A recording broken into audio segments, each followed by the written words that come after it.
The events described in this video occurred in 2007 in Kansas. Despite 16 years passing since then, this high-profile case remains unresolved.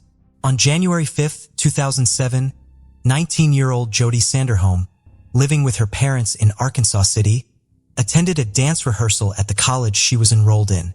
That day, Jody failed to return home and stopped responding to her phone, an unusual behavior that prompted her concerned parents to immediately file a missing persons report with the police.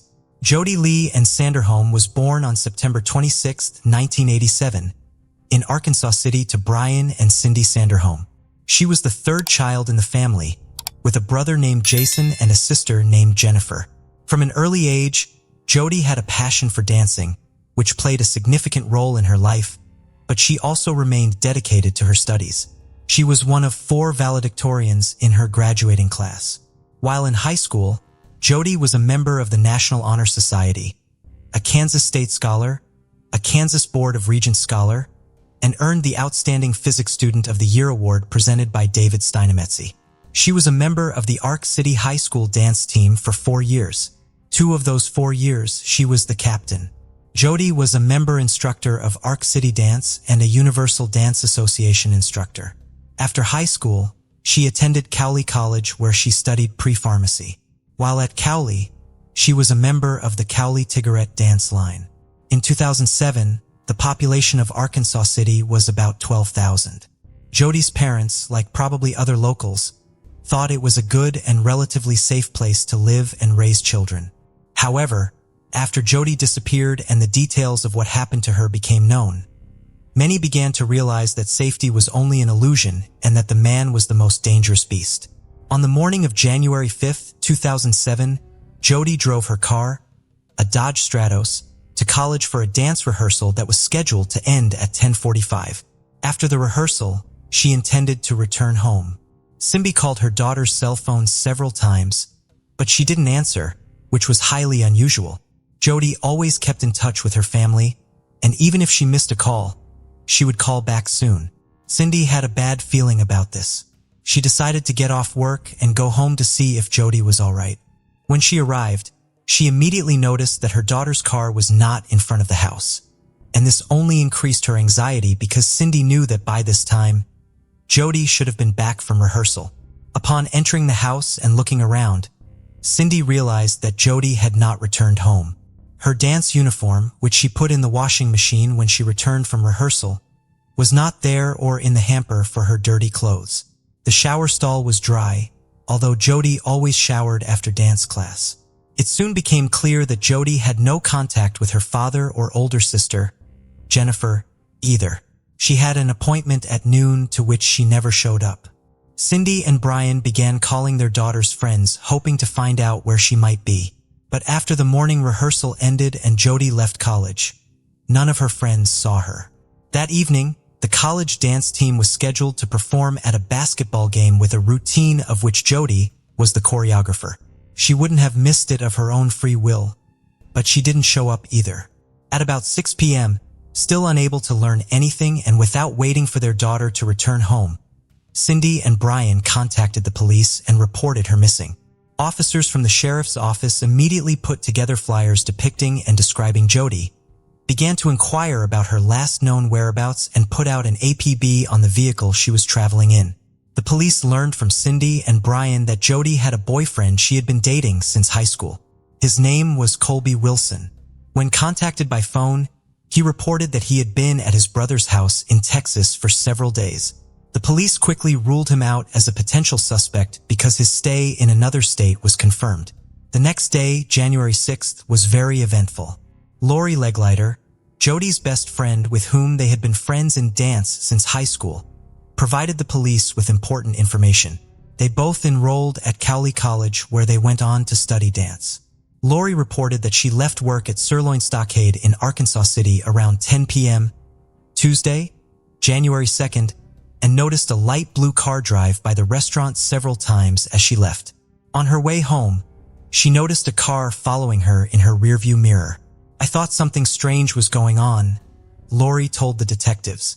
She decided to see if the car behind her was really following her, so she started turning onto different streets. The driver of the car behind her was doing the same thing, and it really scared Lori. She drove to the local police station and parked next to it, thinking that the stalker would leave her alone. She didn't see him after she stopped, so she drove home again. However, she had to go back to the parking lot near the police station because she saw the car chasing her again. Lori sat in the car for a while before driving home. She told the detectives that she didn't go to the station because she thought it was someone else's stupid prank. But that wasn't really all. On Friday, January 5th, the band Tiggerette Dance Line was rehearsing at the college. According to Lori, she and Jody got there around the same time and, as usual, parked not far from each other. Lori spotted the light blue car again. What's more, she recognized the man behind the wheel. It was a local resident, 23-year-old Justin Thurber. Lori did not know him personally, but had seen him several times in the company of his older brother and his friends. Lori and Jody left practice at the same time and were supposed to meet up later, but Jody never showed up for that meeting. Soon, several members of the dance team revealed that they too had seen Justin near the college during the past week. He always sat in his car in the parking lot and just watched. Within the first 24 hours of Jody's disappearance, police had driven all over the city but could not find her car. Arkansas City is surrounded by fields and wooded areas. They brought in a fixed-wing aircraft to search the area from the air. The car was more difficult to hide than a person because of its size, so the police hoped to be able to see Jody's car from the air. It was determined that the last time her cell phone signal was received, it was from a cell tower located near the Kaw Wildlife Area. This is a vast wooded area along the Arkansas River. At this point in the investigation, only one person, Justin Eugene Thurber, who was identified by Lori Leglider and other members of the dance group, was considered as a person who might be involved in the disappearance of Jody Sanderholm. It is important to note here that despite his young age, Thurber was well known to the police. 3 years earlier, in 2004, he had been charged with illegal possession of banned substances. He eventually received a suspended sentence and was released. 3 months after that, he was arrested for theft and probation violation. In October 2005, he was charged with disorderly conduct. 3 months later, he was arrested for petty theft and again found to be in possession of a controlled substance. On December 31st, 2006, which was just 6 days before Jody disappeared, Thurber was arrested again for theft. That same day, after paying a $3,000 bail, he was free. Having had a merry New Year's Eve, the next day, January 1st, he began impersonating a police officer and disrupting public order. When the real cops came for him, Thurber complained of chest pain and was taken to the hospital instead of the station. Why he was not arrested after his discharge from the hospital remains unclear, nor is it quite clear why he managed to get away with it all the time. A relative of his who works for the Cowley County Police may have contributed to this, but that's only a guess. That same day, January 6th, a police officer saw Thurber's car, a light blue Cadillac, parked outside his parents' house and decided to talk to him. His father invited the officer into the house. When the police officer asked Justin where he had been yesterday, he said he had driven his car to Winfield, a town about 13 miles outside of Arkansas City, in the morning. There, according to Justin, he met up with his friend and 2 of his friend's buddies, whom he did not personally know very well. Next, the 4 of them began driving around the countryside in a car belonging to one of his friend's buddies until the car got stuck on a dirt road near Cedarville. Then, as Thurber claimed, he walked toward Arkansas City, which is about 30 miles from Cedarville. After 6 hours, he got tired of walking and called his father to pick him up. Thurber's father confirmed what he said, saying he picked Justin up wet and dirty, a couple of miles from Cali State Fishing Lake. Justin also told the police officer that his car, which he left in Winfield, had been returned by friends. The story wasn't very convincing, but there was nothing to charge Thurber with yet, so the officer left. That same evening, officers spoke with Alexis Swartzel, who recently ended a 3-year relationship with Thurber. She told officers Thurber often took her to the Kaw Wildlife Area, southeast of Arkansas City, and she pointed out places she and Thurber would visit. When the police informed Alexis that they were investigating the disappearance of Jody Sanderholm, she was very surprised and said that Justin had once said that he had begun watching Jody when he was 13 years old. He would peep at her when she was swimming in the pool in her backyard, and sometimes in the evenings, peek through the window in her room and wait for her to start changing clothes. Police asked Alexis about her reasons for breaking up with Thurber, to which she said she had broken up with him because he was too abusive and had strange tendencies that were becoming more and more frequent. On several occasions, she said, during intimacy, he would choke her unconscious. On top of that, he asked her to fight him because he could not get aroused any other way. It was becoming more and more obvious to the police by the minute that Justin Thurber might be involved in Jody's disappearance. The police had no evidence to link him to the girl's disappearance. But late in the evening of January 6th, Thurber was arrested anyway. Detective Eric Mata arrested Thurber on bail revocation and suspicion of criminal trespass because the investigation into Jody Sanderholm's disappearance revealed that Thurber was on the college campus where the detective believed Thurber should not be. Thurber told Mata that he wanted to talk to his lawyer. At the same time, police officers arrived at Justin's parents' house with a search warrant. The officers took the shoes Justin had been wearing the day before when his father picked him up. The shoes were wet and were drying on a towel. Thurber's father told police he helped his son clean the mud off the shoes. The clothes Justin was wearing when his father picked him up were also recovered, but by this time he had had time to wash them. The next day, January 7th, searchers trained to identify human activity in rugged terrain set to work in the Kaw wildlife area. They found shoe prints that matched Justin Thurber's as well as several other smaller shoe prints. As darkness fell, they decided to continue the search the next day. On the way home, some searchers drove past Cowley County State Fishing Lake and decided to stop because they heard Thurber was wet when his father picked him up. They discovered a muddy tire track, muddy shoe prints near a public restroom, mail addressed to Jody Sanderholm's parents in a chemical toilet, dance shoes in another toilet, and a flip-flop sandal. Investigators later retrieved cut-off sweatshorts, a wallet containing Jody Sanderholm's driver's license Tiggerette jacket with Jody Sanderholm's first name on the front, a vehicle floor mat, and a car seat cushion.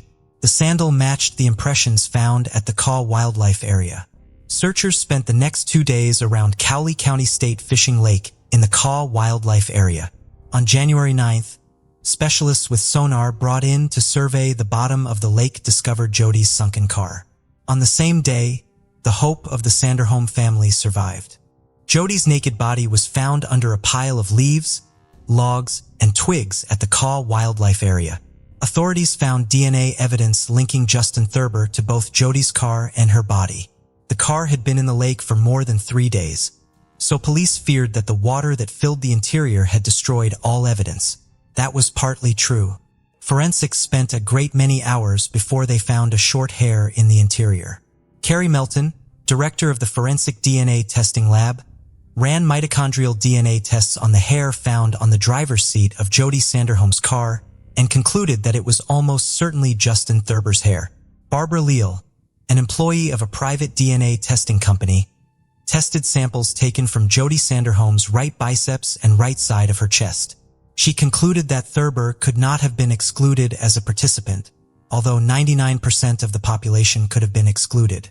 Cell tower data showed that on the day Jody disappeared, her phone and Justin Thurber's phone were in the same areas at the same time.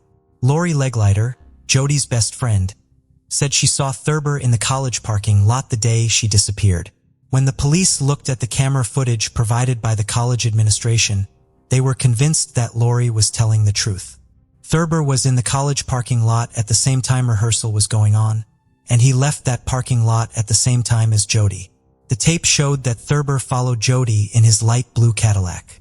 Based on the fact that letters addressed to Jody's parents were found near the lake, investigators speculated that Thurber had followed Jody from the college to her home, and when she got out to retrieve the letters from the mailbox, he attacked her, pushed her into her own car, and drove her away. That theory was confirmed when a shoe print identical to the sole of Justin Thurber's sneakers was found next to the Sanderholm family mailbox. As previously mentioned, footprints of Thurber's shoes and smaller shoe impressions were found at the Kaw wildlife area. It was determined that these were the footprints of Jody's shoes found at the fishing lake along with her other belongings. Thurber's footprints and Jody's footprints in the preserve were located side by side, walking along them. At one point, The searchers saw that Jody's footprints were interrupted and Justin's footprints went deep into the woods. This meant that he was carrying the girl further on his own. His shoe prints were also found where the body had been found. All three of the people Justin said he had been with the day of Jody's disappearance denied what he said. They had not seen Thurber that day, which meant his story about the car being stuck near Cedarvale was a fabrication. The three officers drove Thurber to Cedarvale so he could show them where he said he was. Thurber was unable to determine where he said the car was stuck. Back at the police station, Thurber volunteered to take a polygraph test. He also requested that his relative, Chad Monroe, who worked for the Cowley County Sheriff's Office, be present during the questioning. The evidence found was sufficient to indict Justin Thurber. He himself denied guilt, and the judge set his bail at $1 million. Thurber's attorneys tried to convince the court that he was mentally retarded and incompetent, but were unable to do so. Thurber had graduated from high school and even attended college for some time, so the judge found the defense claim of his mental retardation unproven. The medical examiner who conducted the autopsy testified at the trial. He said that the first time he looked at the body, he had no doubt that the last hours of Jody's life were very painful. Her entire body and face were covered with bruises and abrasions. There were clear signs of strangulation on her neck. It was strangulation that was named as the cause of death of Jody Sanderholm. I can't say all the information about what the medical examiner found during the autopsy. Not all horror movie maniacs are as brutal as Thurber was to Jody. Without going into detail, and at the same time to give you some idea of what happened at the Caw Wildlife Area, I will say the following. The crime was motivated by carnal desire, and Thurber committed the crime with a stick. At trial, in addition to Thurber's ex-girlfriend, 6 other women testified, each claiming that the defendant stalked her. One of them was a co-worker of his. In one case, she even had to call the police to have an officer walk her to her car after work. It was already dark, and she was afraid to go to the parking lot because she saw Justin waiting for her. Earlier, he had left a rose and a note under the windshield wiper of her car saying he liked her and wanted to get to know her better. Several witnesses said they saw Jody Sanderholm's car on January 5, 2007. Carrie Morris, a friend of Jody's, noticed that Jody was sitting in the passenger seat as their cars passed each other in Arkansas City shortly after noon. Morris reported that the man behind the wheel of Jody's car appeared to be a large man. She called Jody's cell phone but received no answer. 2 other women reported seeing a vehicle that looked like Jody Sanderholm's car while driving on a dirt road south of Arkansas City around 3 p.m. One of them said the driver was Thurber and identified him in court. On February 17, 2009, the jury reached a unanimous verdict, finding Thurber guilty on all accounts and recommending that he be sentenced to death. Realizing what sentence the judge would hand down, Thurber tried to negotiate a plea bargain. His lawyer told the prosecutor that Justin would plead guilty if he were not given the capital punishment. Jody's given the capital punishment. Jody's family opposed such a deal. The presiding judge took the jury's decision into consideration and sentenced Thurber to death by lethal injection in March 2009. In 2008, the state of Kansas signed the Jody Act which, among other things, expands police authority over stalking suspects and expands the list of actions that can be considered stalking. Since the sentencing, Justin Thurber has not abandoned his attempts to appeal the court's decision. His attorneys are trying to prove that Thurber is mentally retarded. In 2018, the Kansas Supreme Court postponed Thurber's death sentence, citing a Supreme Court of the United States ruling that the execution of defendants, even those with mild developmental disabilities, is unconstitutional. The Sanderholm family said a competency hearing was held during the original trial, and Thurber was found to be fully competent at the time. Jody's mother, Cindy Sanderholm, sat in the courtroom 11 years after her daughter's passing. She said that Thurber had written letters to other girls while in prison, and this should show that he was competent. That's sick. It's just sick, Cindy said. It tells you that he is competent enough to reach out to people and write letters. He knows what he is doing. I'm sure she, Jody, pleaded for her life, and he didn't give it to her. She didn't get a second choice. She didn't get a second chance, she added. In August 2021, the Kansas Supreme Court issued an opinion announcing that a state law passed in 2020 allows Thurber, who is appealing a death sentence, to seek appointment by the Cowley County District Court of an attorney to assist in post-conviction DNA testing. Thus, even 16 years after Jody Sanderholm's passing, the final word in this case has yet to be spoken. It should also be noted that no one has been executed since Kansas reinstated the death penalty in 1994. The last time anyone was executed in Kansas was in 1965. Since then, besides Thurber, 9 other people have been sentenced to death, but no sentence has been carried out. We haven't executed anyone in that time frame, and there's no timetable to have any other future executions, said Adam Pfannenstiel, the communications spokesperson for Kansas Department of Corrections. I think it's a little shocking that Kansas reinstated the death penalty over 20 years ago, and there's not a plan yet, said Jennifer Aldridge, Jody's older sister. I thought this would have been something that would have been discussed 20 years ago when it was reinstated. Therefore, even if Thurber's death sentence is upheld, there is a good chance that it will never be carried out. 39-year-old Justin Thurber remains at the maximum security El Dorado Correctional Facility in Butler County, Kansas. According to a Kansas Legislative Post-Audit Committee report published in 2014, each of the inmates serving time in administrative segregation at El Dorado comes with an annual cost of nearly $49,000. Further, it is not only the cost to house an inmate sentenced to death. Taxpayers also pay nearly 4 times the price to prosecute a case where the death penalty, if pursued by the prosecution, $395,000 per case compared to only $100,000 per case when the death penalty is not sought. For the Sanderholms, taxes are added insult to an unbearable injury and a grueling wait for justice in the case of their daughter, Jody. It hurts me so bad every week when I see my paycheck, and I know I'm paying tax money to feed him, said Brian Sanderholm. Death is what he deserves, and that's what the law stated, said Cindy Sanderholm. So we need to get the law fixed so we can use it. If it was your daughter, your son, it was our daughter, what would you want to have happen? Asked Brian Sanderholm.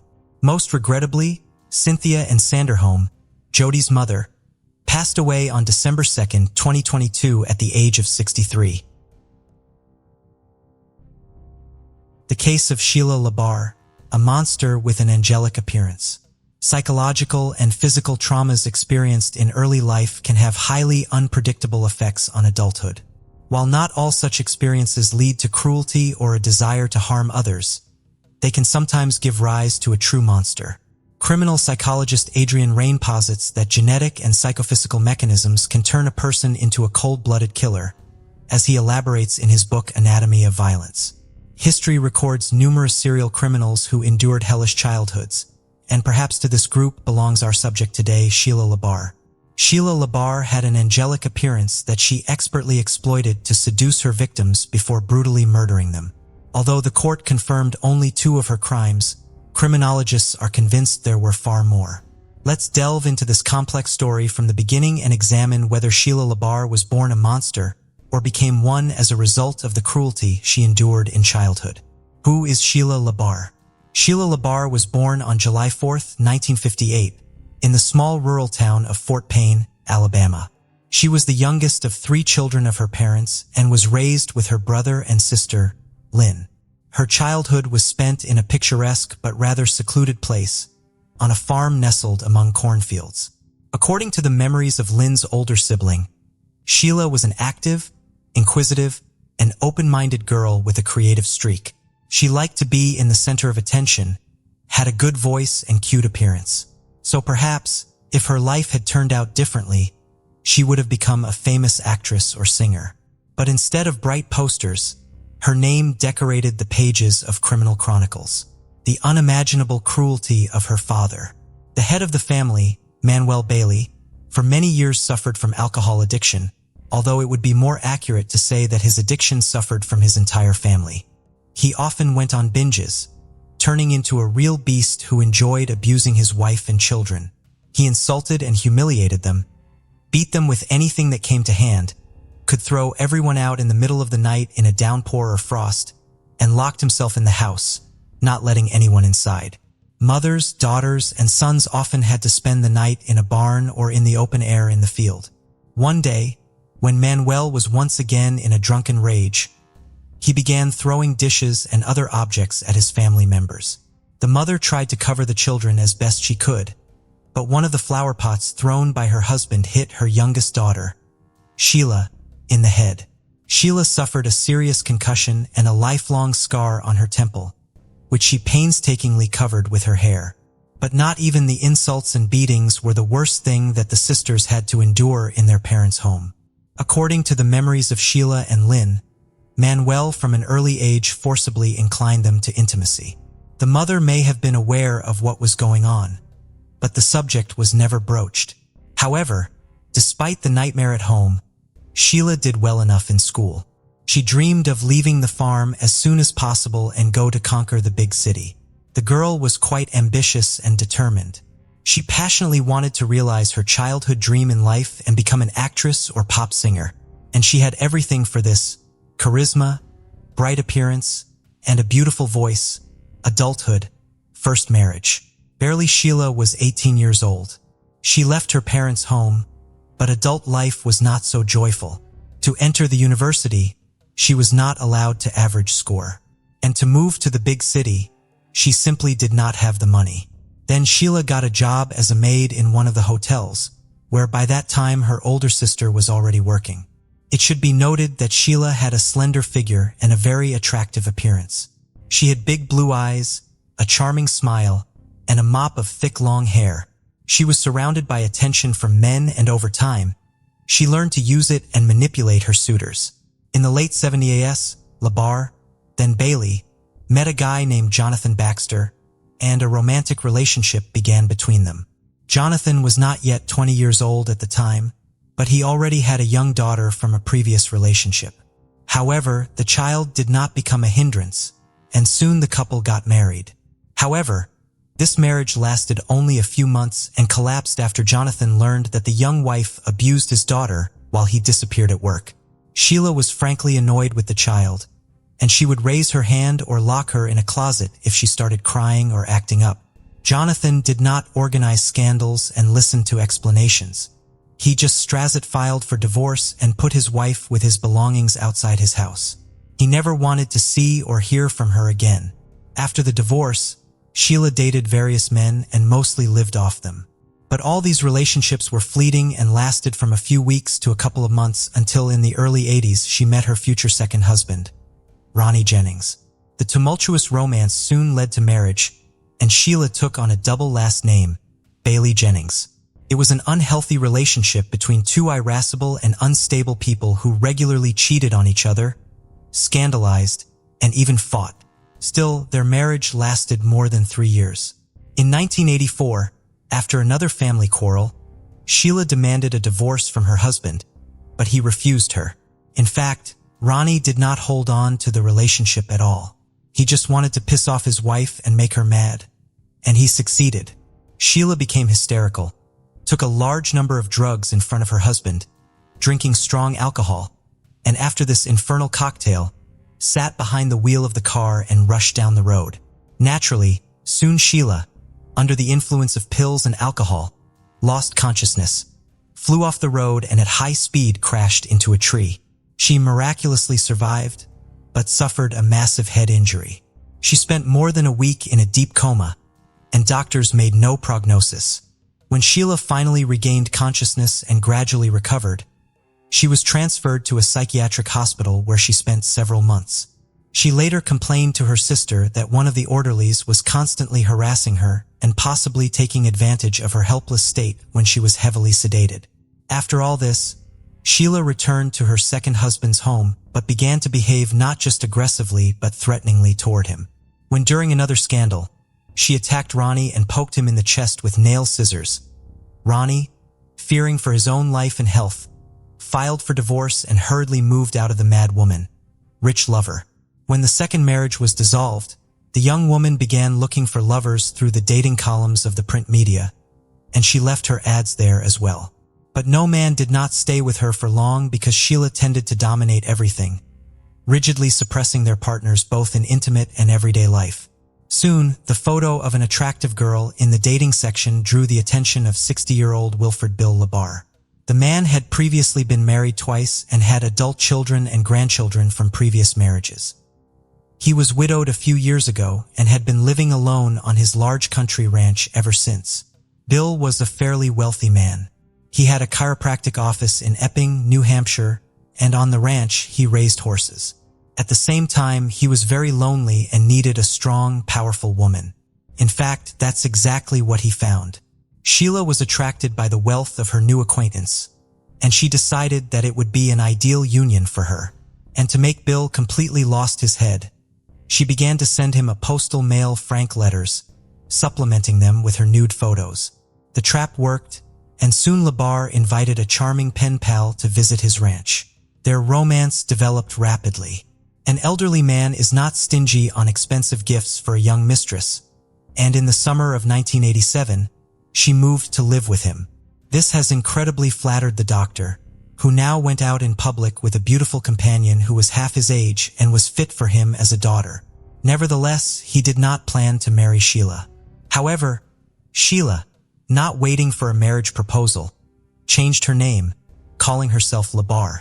Bill was surprised by this turn of events, but he did not object. Sheila began to interfere in all the affairs of her elderly lover, starting to control his business, finances, and disposition of his property. In addition, Bill was getting older and could not satisfy the intimate needs of a young woman. Then, according to Sheila herself, he allowed her to meet other men whom she often brought directly to their home. One of Sheila's regular lovers, closer to the mid-90s, was a Jamaican national named Wayne Ennis. He was much younger than Sheila and was initially hired as an au pair on the ranch, but soon the young man, with Bill's consent, which was probably given under pressure from Sheila, moved to live in the owner's house. In 1995, Sheila and Wayne officially legalized their relationship, and the spouse considered that from now on, he would be her only man. But soon, he realized that he was wrong because his wife continued to meet with different men. Wayne was not satisfied with this, and one day he jumped with fists on Sheila and her next lover, causing them bodily harm. Accustomed to being dominated, Sheila for the first time didn't know how to deal with her third husband, who got into a fight every time a rival appeared on the horizon. Eventually, she filed for divorce and sought a court injunction to stop Wayne from approaching her, accusing him of violence and assault. Another divorce did not affect the turbulent personal life of Sheila, who continued to meet with numerous lovers, changing them like gloves. True, now her relationship increasingly often began to end with lawsuits from men who accused Sheila not just in cruelty, but also in the threat to their lives and health. Thus, one of her boyfriends she deliberately hit by a car and almost ran over, another almost broke his head, and another scratched his face so that he was forever scarred. Sheila, with age, became more and more dangerous to others. From every man, she demanded obedience, and in cases of disobedience, fell into a rage. In 2000, at the age of 74, Bill Labar died of heart failure. Although doctors and police officers did not see a criminal trail in the death of an elderly man, his family members were convinced that Sheila had something to do with it. In their opinion, she had been poisoning Bill little by little for years and literally drove him into the light. Despite the fact that Bill and Sheila were never officially married, Sheila, according to the will, became the sole heiress of all his property. The relatives tried to challenge this through the courts but never got anywhere. They are still convinced that the mistress forced Bill to write the will she wanted, House of Temptation. After Bill's death, as I have already mentioned, all his property came under Sheila's complete control. Now she no longer had to consider anyone's opinion. She could do whatever she wanted with the estate she had inherited. She herself called her home a place of seduction and pleasure where there were no inhibitions. She met men on the streets, in bars, on the internet, lured them to her, and then tried to keep them on the ranch as long as possible. She didn't care about their age, skin color, or any physical appearance. She promised them unearthly pleasure and then sought to suppress and subjugate them to her will. Sheila regularly tried to seduce couriers by meeting them in the nude and offering an alternative method of payment. But she didn't take into account the fact that she herself was not getting any younger and was nowhere near as attractive as she used to be. It got to the point where couriers simply refused to come to her address.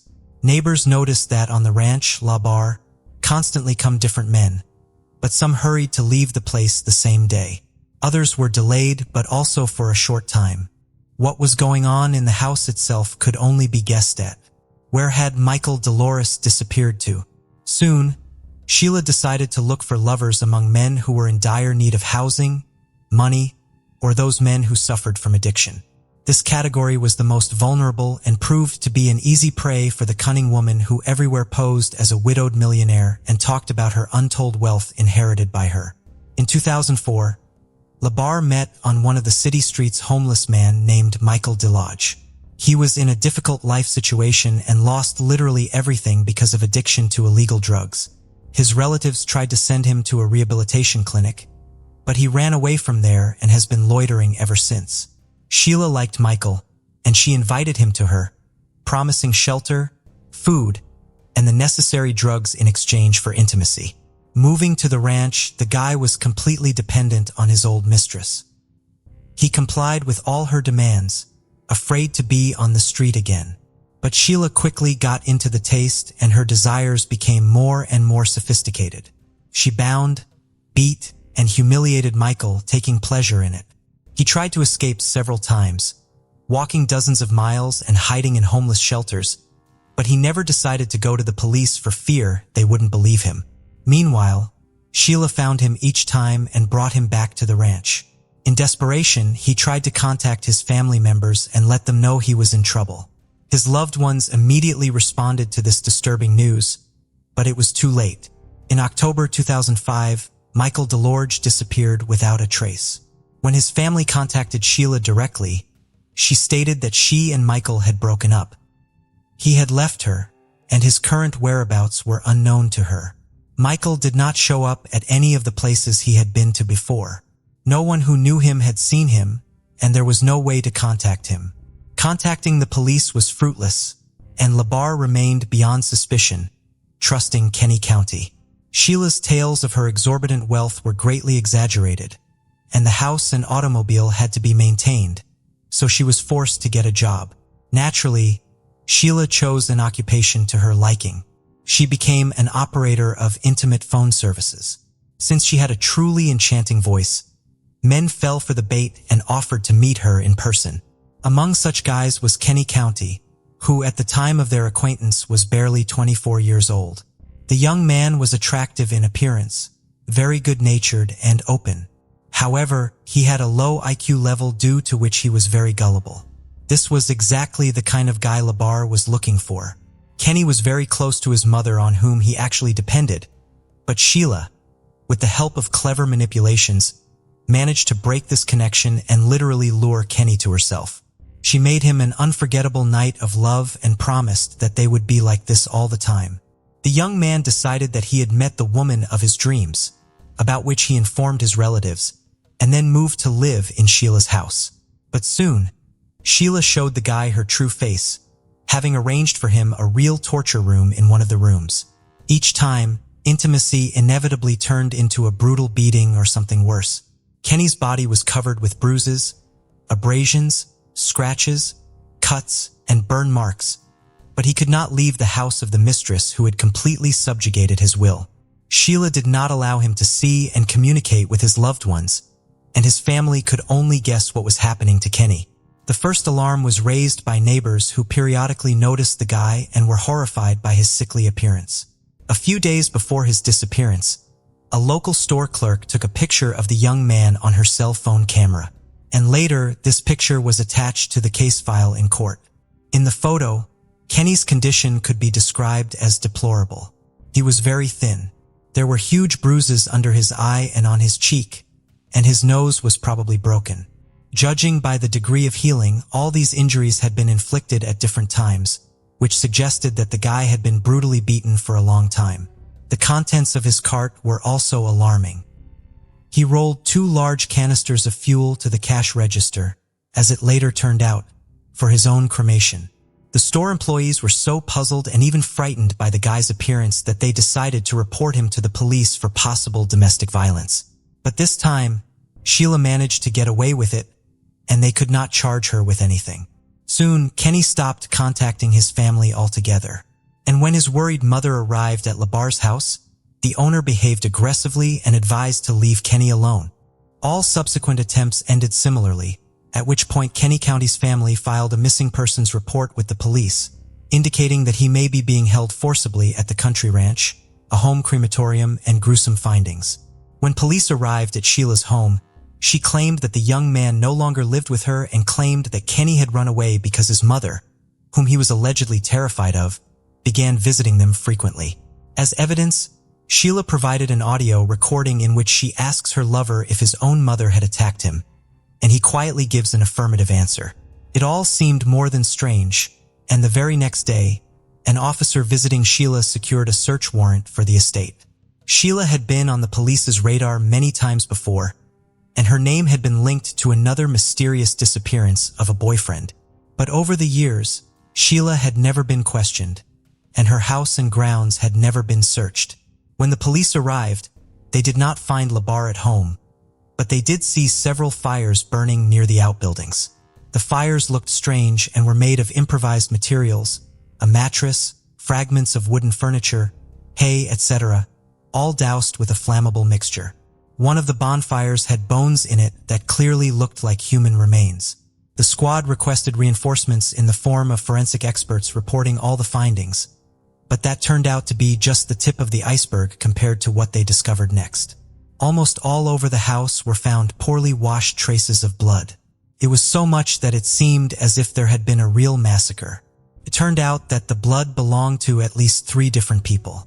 The bones smoldering in the fire belonged to the missing Kenny, and there were 2 empty fuel cans lying nearby, the same ones the boy had bought at the local store the day before. But that wasn't all. Also found on the property were the remains of Michael DeLoches, who had disappeared a few years earlier, and some fingers of some third guy who was never identified. Among other things, a large number of items belonging, judging by the size, to various men were fished out of the sump at the ranch, the fates of which have not been learned. The hostess herself was not at home at the time of the police visit. She had figured it out and gone on the run. Sheila hitchhiked to Boston, where she obviously hoped to get lost. Moreover, on the way, she seduced one of the drivers who gave her a ride, and he trustingly invited her to live in his house. However, the next day, having seen on TV news about the search for a dangerous criminal, the new lover himself called the police and reported that Sheila is now in his bed. It was there that she was arrested. During the search of Sheila's home, another frightening find was made: a box of videotapes. On the tapes, Hanny Michael and several other men confessed to horrific crimes. But judging by the guy's appearance and condition, they made these confessions under torture. Since Labar's arrest, her mental health has raised a lot of questions, so the court ordered the necessary evaluations. Sheila was found to have a delusional disorder as well as signs of schizophrenia. She called herself an angel sent from heaven to protect children from rapists. It was Sheila's failing mental health that became the basis on which her attorney tried to build a defense. He called his client a profoundly sick person and tried to prove that she was not aware of her actions.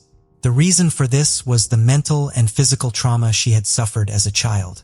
The defendant herself claimed that many years ago, when she was in that terrible accident and found herself in a coma on the verge of death, she met with God, and the latter told her to cleanse the world of men who infringe on children.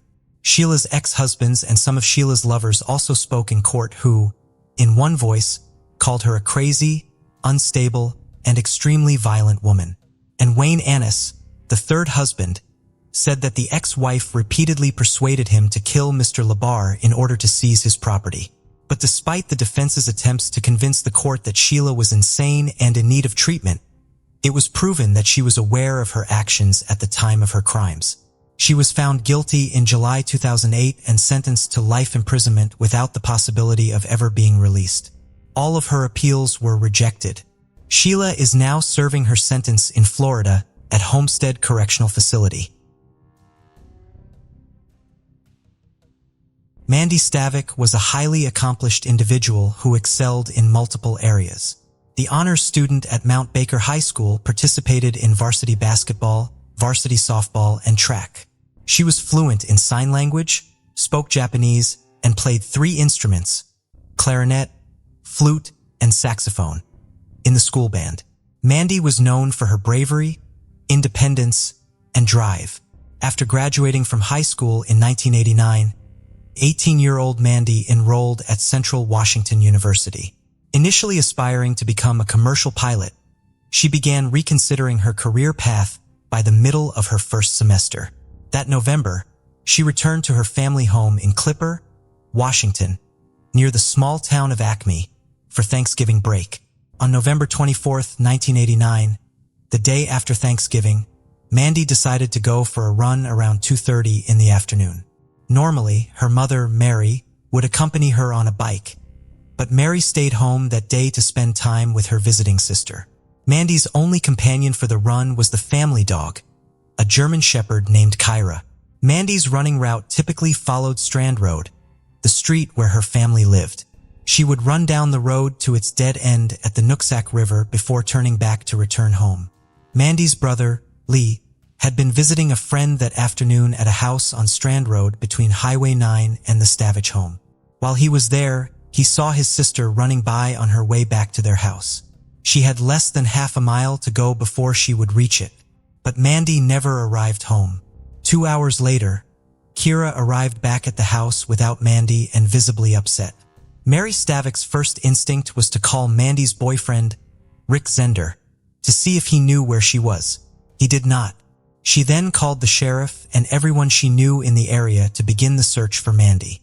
Almost every member of the small rural community eventually helped look for Mandy. People searched on foot, on horseback, and on all-terrain vehicles. A local tracker tried to work with Kyra, the German Shepherd, hoping that she would lead them back to Mandy. However, Kyra would cower in fear upon stepping off of the porch of the family home. Kyra was an older dog but still very protective of her family. She may have been kicked or hit when she tried to defend Mandy against an assailant, resulting in the change in her behavior when she arrived home. On November 26th, a search team covering small side roads discovered a pair of green sweatpants. Mandy had been wearing teal pants and a light-colored sweatshirt when she left for her run.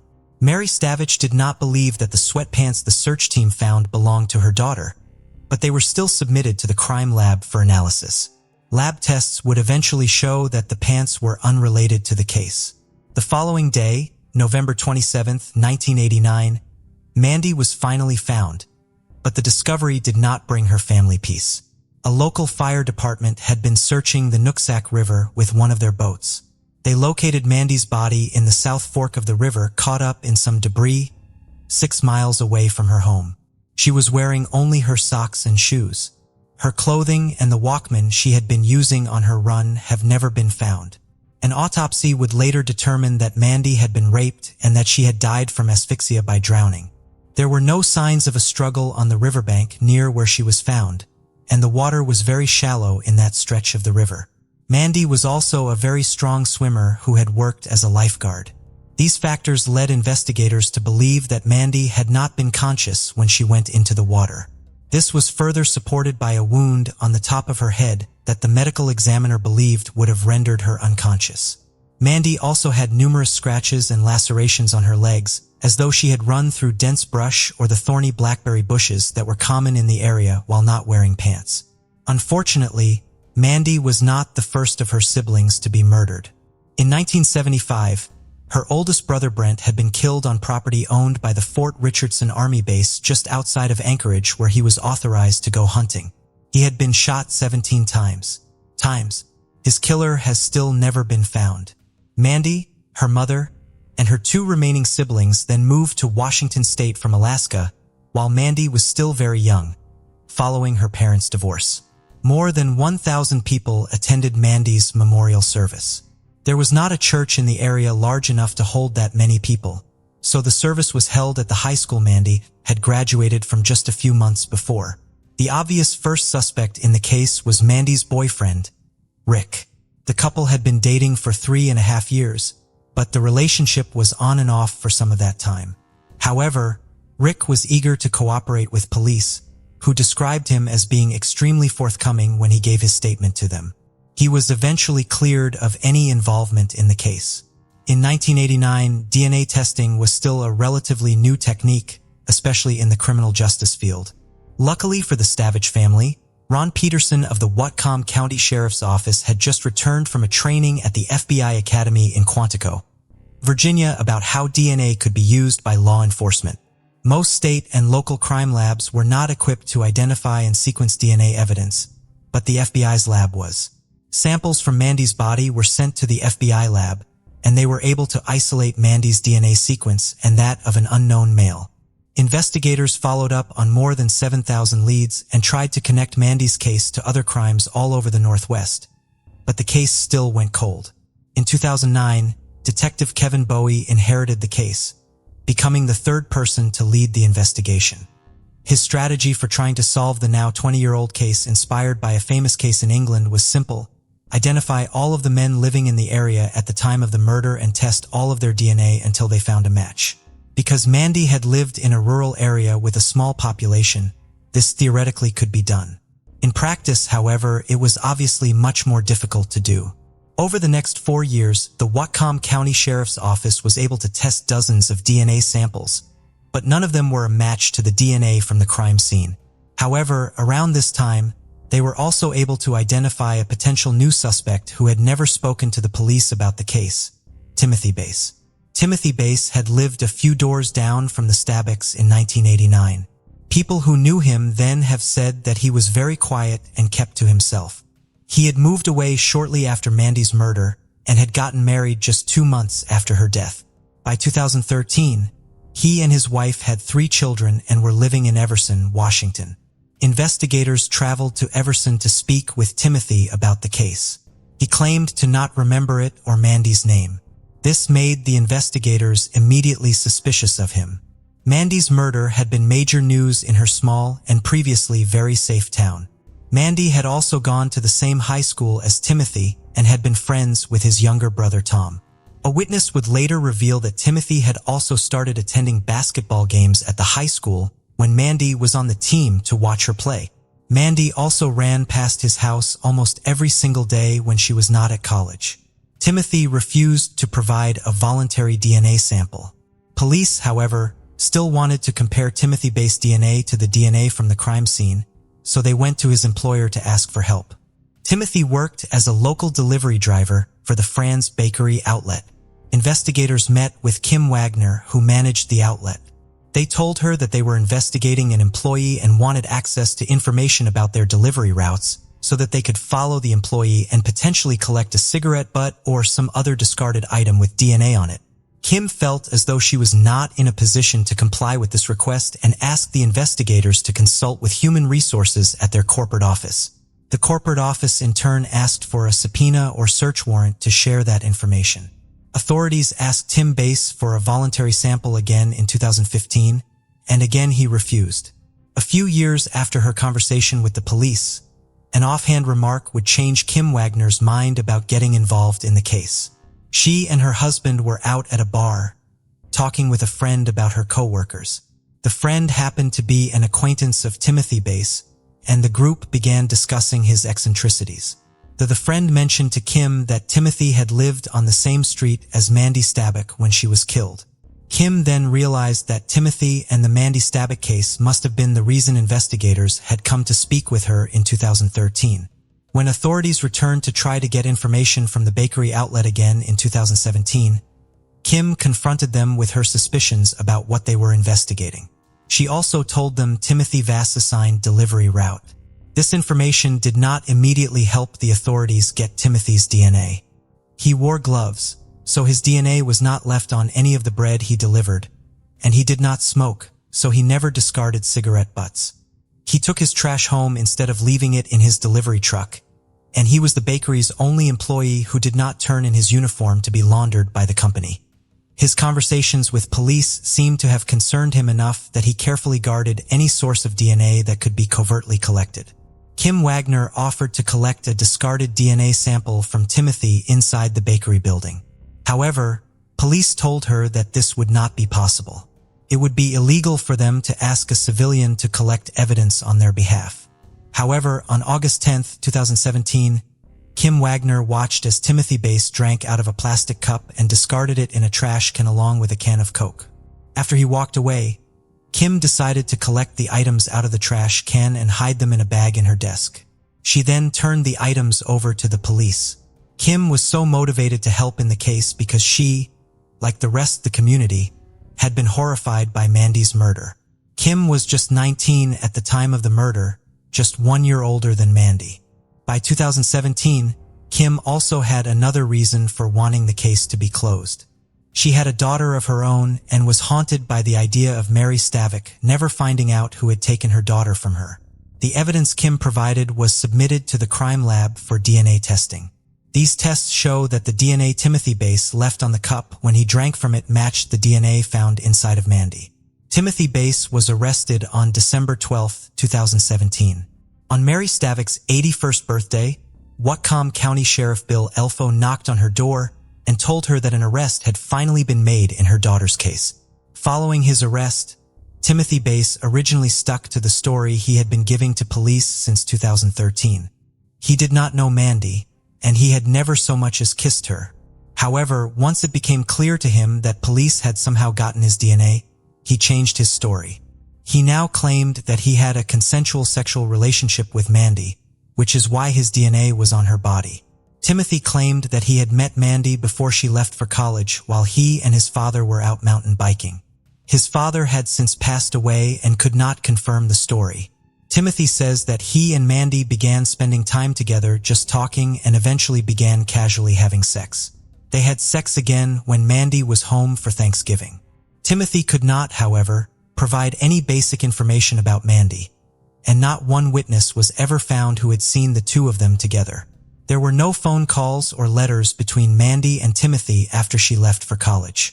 Police did not believe Timothy's new story. Leading up to his trial, Timothy's defense lawyers tried to get all DNA evidence excluded. They argued that police had first obtained their client's DNA illegally because they asked a civilian to gather it for them. Police can legally collect items that someone has thrown away, but they cannot enlist civilians to do it for them. The lawyers argued that because Kim had previously met with the authorities, she was acting on their behalf when she collected the cup in the can from the garbage. Kim Wagner appeared at a hearing and testified that collecting the items had been her own idea and that she had done it of her own accord. It is legal for civilians to turn potential evidence that they legally obtained to authorities. A judge ruled in August of 2018 that Kim had not been acting on behalf of law enforcement when she collected and turned over the items, and the DNA evidence remained admissible. When Timothy went on trial for first-degree murder in May of 2019, his defense was based on his claim that he had a consensual relationship with Mandy. The presence of his DNA inside of her body, his lawyers argued, therefore meant nothing. Timothy had no proof of this relationship, however, and as the trial progressed, it became more and more evident that his word did not carry a lot of value. Timothy's soon-to-be ex-wife, who had been his girlfriend at the time of Mandy's murder, testified that her husband, against whom she had previously applied for an order of protection, had threatened her into providing him with a false alibi for the day of the murder. It was also revealed that when Timothy's family came to visit him in jail after his arrest, he had slipped them a note in which he asked his mother to lie to the police, telling them that he had been Christmas shopping with her the day of the murder. He also tried to convince his mother to blame the crime on his dead father. She would not let him. The most troubling testimony of all, however, came from Timothy's own brother, Tom. Tom Base testified that in 2015, after authorities asked Timothy to volunteer a DNA sample for the second time, Timothy had asked him to lie to the police for him. Timothy told his younger brother that he had sex with Mandy the weekend of Thanksgiving. He wanted him to go to the police and say that he also had sex with Mandy. Timothy wanted to make it appear as though Mandy was, in his terms, a loose girl so that the police would believe his story about him having consensual casual sex with her. Tom, who had been friends with Mandy, refused to go along with the plan. On May 24, 2019, almost 30 years after Mandy's murder, a jury found Timothy Base guilty of first-degree murder after less than a day of deliberation. Mary Stavik and the rest of Mandy's family was in the courtroom when the verdict was read. On July 2nd, a judge imposed the maximum sentence of 320 months or almost 27 years in prison. Timothy is planning to appeal his conviction. Every year since 1990, A scholarship has been awarded in Mandy's name to a Mount Baker High School student active in the school's music program. The funding for the scholarship includes the $25,000 the community raised to offer as a reward for information that led to the arrest of Mandy's killer. That money was donated to the scholarship fund after years had gone by with no arrest in the case. Even without the incentive of a reward, Mandy's case was finally solved thanks to the impact her life and death had on her community and the persistence of Mandy's family and the investigators. The angry man stormed out of the house, slamming the door with force. He reached the driveway and paused, running his hand repeatedly through his disheveled black hair. Visibly agitated, he muttered something under his breath before briskly turning back toward the house. Gripping the doorknob, he tugged it open sharply and stepped inside. At the entrance lay a baseball bat, which he picked up before striding through the house with an air of dominance, shouting aggressively. Hearing his outburst, a young blonde woman appeared, running toward him. As soon as she reached him, he struck her on the head with the bat. She collapsed unconscious to the floor, a pool of blood quickly forming around her. Consumed by rage, the dark-haired man continued to strike her motionless body until his fury waned. It's hard to fathom such a bloody tragedy occurring in a place as idyllic as New Zealand.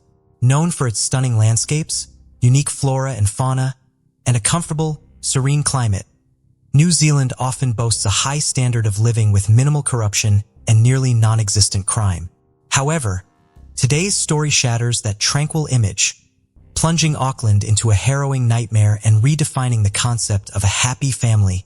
Harmon and Brad met on what seemed like an ordinary day, a day that would ultimately prove fateful for them both. Carmen Thomas was born on October 30th, 1987 in South Africa. Her father died when the girl was only 10 years old. Heavily bearing the loss, her family moved to relatives in the town of Whitby in the United Kingdom. But in another country, the long-awaited peace never came, and after a while, her family moved back to South Africa. Carmen, who was over 18 years old at the time, decided to stay with her relatives and later moved to live in London. In London, Harmon completed her studies and earned a master's degree in marketing. She had a strong and mischievous personality that attracted people. Harmon was a loyal friend and comrade for many people, but a beautiful life in a large metropolis required a lot of expenses, and the girl had to work hard to ensure a decent standard of living. During the day, Carmen worked in the store as a marketer, and in her spare time, she worked part-time in a gentleman's club. Despite her strange choice in the service industry, Carmen was a girl of strict rules and never allowed herself unnecessary and even more so undignified behavior, which was very much appreciated by important clients. It was there that she met an attractive and flamboyant man, Brad Callahan. Bradford James Joseph Callahan was born in New Zealand in April 1978. The boy's parents separated when he was 9 years old. Little Brad stayed with his mother, after which they moved to Australia. In 2001, Brad graduated from university and received an engineering degree in the construction industry. At the invitation of a large construction company, he moved to the UK where he was offered a position as chief structural engineer for a large business complex. For important negotiations and added status, Brad turned to a gentleman's agency and his choice fell on the beautiful Carmen. The man was intelligent, tall, black-haired, with bright dark eyes, but he could not afford a real relationship because of too much ambition and busy career. He had no free time for a permanent relationship. After a successful business dinner, Brad was conquered by the open and radiant Carmen. They continued informal communication, which was repeated again and again. After a while, they formed a good friendship, which later grew into love. The candy bouquet period flew by very quickly, and the lovers began to live together. Their life together was based on trust and care. They sincerely supported each other and looked absolutely happy. After a while, Carmen became pregnant, and Brad decided that the best solution for them would be to return to New Zealand, to a country with clean air and a measured course of life. They returned to Auckland. In March 2005, Carmen and Brad had their son, Jack. Jack brought more joy and happiness into their lives. From the first days, Carmen and Brad took care of his safety and provided everything they needed for his happy childhood. To them, Jack was the most important thing in their lives. However, with the birth of their son, serious disagreements arose in their relationship. The first misunderstandings appeared because of the upbringing of the child. The relationship between the lovers became turbulent and unstable, and after 3 years they parted but retained joint custody of the child. The breakup was difficult for both of them, but they sincerely tried to keep a good relationship for the sake of little Jack. Wanting support and wanting to be surrounded by family, Carmen and Jack moved in with Colin, Carmen's half-brother, who also lived in Oakland. Gradually, emotional balance returned to Carmen, and she began a new life without Brad. In 2008, Carmen moved with her young son to a house on a neighboring street to Brad's so that the son would be closer to his father. The young woman, who lost her father at an early age, sincerely wished that her child would always have a father around as much as she could. Despite this decision, many of Carmen's friends and family thought the couple still had a good friendship, but they only spent time together for Jack's interests. However, life went on. Carmen and Brad tried to find happiness separately again. Brad continued to work as a construction engineer, and in May 2009, he started a new relationship with a girl and even got engaged. Carmen was busy raising her son and resumed her services in the gentleman's club, which quite hurt Brad. He sincerely believed that the mother of his child should never again be interested in dubious earnings. This disagreement became a boiling point in their good relationship. With each passing day, the situation grew more heated. Carmen gave ultimatums to Brad, and he in turn simply ignored the requests of the former lover. Nevertheless, Brad entered into a new marriage and was preparing to become a father again. New financial obligations directly reflected on the alimony, which he paid under the agreement Carmen for the maintenance of Jack. The money was the last straw in a series of scandals. On March 19, 2010, neighbors called the police. The police officers arrived and responded to an incident of domestic violence. Carmen attacked Brad during another quarrel and received a warning. The relationship finally deteriorated. Arguments did not stop even at a distance. Each new question regarding Jack was perceived by each party in the bayonet and with aggression. Once loving parents for a long time could not agree on what school Jack should go to, and it again led to a number of unsolvable problems and a chain of scandals. On June 29, 2010, Brad again came to Carmen's house to make a new written agreement to pay child support and to discuss a new school for Jack. Carmen was not satisfied with the document, and she kicked Brad out of the house, yelling in the wake that Jack was not his son. Brad left. 2 weeks later, Brad tried to speak to Carmen again, but she did not make contact. On July 13, 2010, he reported Carmen Thomas missing to the police. The police took the report and began searching for the missing woman from video camera images and interviews with neighbors. Reconstructing the chronology of events since the last communication between Carmen and Brad, investigators found out some important details that should help in the search for the woman. They managed to find out that on June 29th, a surveillance camera recorded Carmen at a supermarket near her home. While inspecting the rented house where Carmen lived with Jack, the lack of a garbage can on the outside caught the attention of police. Inside the house, there were also traces of blood on the front door, on the washing machine, near the sink and shower. Forensic scientists used luminol to detect traces of blood left at the crime scene because it reacts with the iron contained in blood hemoglobin. The multiple patterns that appeared confirmed the presence of blood on the bathroom door and on the floor. The landlady told investigators that on June 29th, she heard loud screaming followed by prolonged crying and moaning. Recalling that day, she said she knocked on Carmen's door, but no one answered. She had to look out the window. She saw a street trash cannon and an overturned fabric horse, which is a drying rack usually made of wood or metal for drying clothes. Startled, the landlady called her husband. But while she waited for him to arrive, Brad walked out of Carmen's house and into the driveway. He was carrying soiled clothes in his hands. And upon seeing the landlady, Brad rushed to explain that Carmen had become ill after a medical believed the man's story and did not call the police. The search continued, and Carmen's cell phone caught the attention of the police. Messages were being sent from her phone on a regular basis, but the manner of communication and tone of the messages were different and did not resemble Carmen's previous manner of communication. The outgoing messages and calls continued until July 10th. Where did the woman go if she needed medical help, and why? The investigators did not have to look for answers to these questions for long. During further investigation, Harmon's car was found. In the back seat of the car was found luggage, clothes, and other belongings of the woman. The examination of the seized suitcase, on some of the things were found traces of blood. A note was also found in the car indicating that Carmen owed money to the agency where she worked. In the glove compartment, with an envelope with Misty's name on it and the sum of $270, Police Inspector Mark Benefield, after finding faces of blood in Carmen's car, first raised the possibility that the woman had been murdered. Police searched the countryside southeast of downtown Auckland for the body of Carmen Thomas after a new report that her car was spotted around the time she went missing, but the search was inconclusive. The investigation and search for the woman continued. When investigators examined Carmen's and Brad's phones at the same time, they discovered both phones had been nearby the entire time they were being searched, and Carmen's phone was not connected to the cell tower in Hamilton.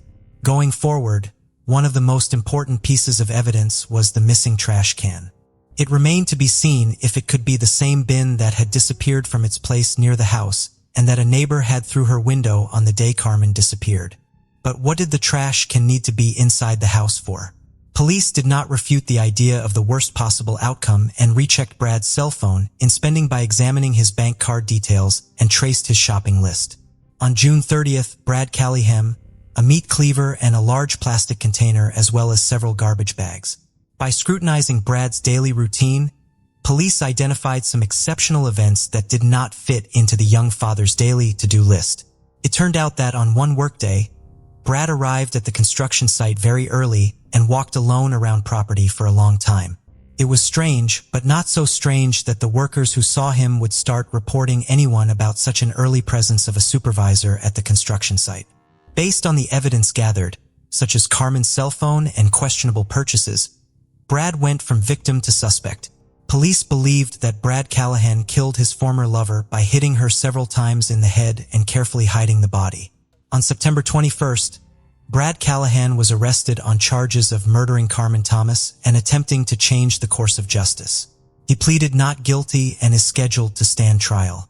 In a fateful coincidence, Brad's second son from a new lover was born at the time of his incarceration, which caused a wave of emotion and resentment in the young father who was in custody. The man broke down, and 9 days after his arrest, he pointed out to investigators the burial place of Carmen Thomas. Brad thought he had come up with the perfect plan, part of which was to make it appear that Carmen had gone to Hamilton and never returned. He was absolutely certain he had succeeded, but life made adjustments. Under questioning, he detailed the chain of events from that fateful day. After a bad conversation, Carmen kicked Brad out of the house, yelling in the wake that Jack was not his son. Brad left, but 5 minutes later, he came back into the house and hit Carmen in the head with a baseball bat with such force that she immediately fell unconscious. Blood spurted from her wound, staining the floor a bright red. Heavy breathing filled the room, and Brad stood over the body of his victim with a wild scowl in his eyes. He realized he had just done the irreparable, but he couldn't stop. In a fit of anger and resentment at Carmen's words, he threw several punches again. He knew that his act carried irreparable consequences, but everything remained in the shadow of his insane obsession. Memories flashed before Brad's eyes, happy and endless memories that were now gone forever. Brad knew that his life would be forever changed after that disastrous moment and that he would not be able to get back everything that was. But it did not upset him at all, because by such an act, he had solved his main problem, and Jack was now only his. Having come to his senses, Brad took a shower and then quietly left Carmen's house. In the days that followed, he sprang into action to get rid of Carmen's body and cover up the crime. Callahan called his friend and arranged to meet him outside the supermarket. He asked him to buy 3 black garbage bags, a bottle of kerosene, and cleaning products, and waited for him outside the store, hoping to avoid suspicion. Brad then went back into the apartment and cleaned it up. He carefully wiped up the blood spatter and then wrapped the body in a bag and took it out in a trash can. In the following days, the defendant dismembered Carmen's body into 8 pieces to prepare it for disposal. He cut Carmen's legs from her torso at the hip joints. Each leg was cut through the knee into 2 pieces. Her arms and head were also severed from her torso. On July 3rd, he met a good friend at a boat ramp in Oahu Bay near downtown Oakland.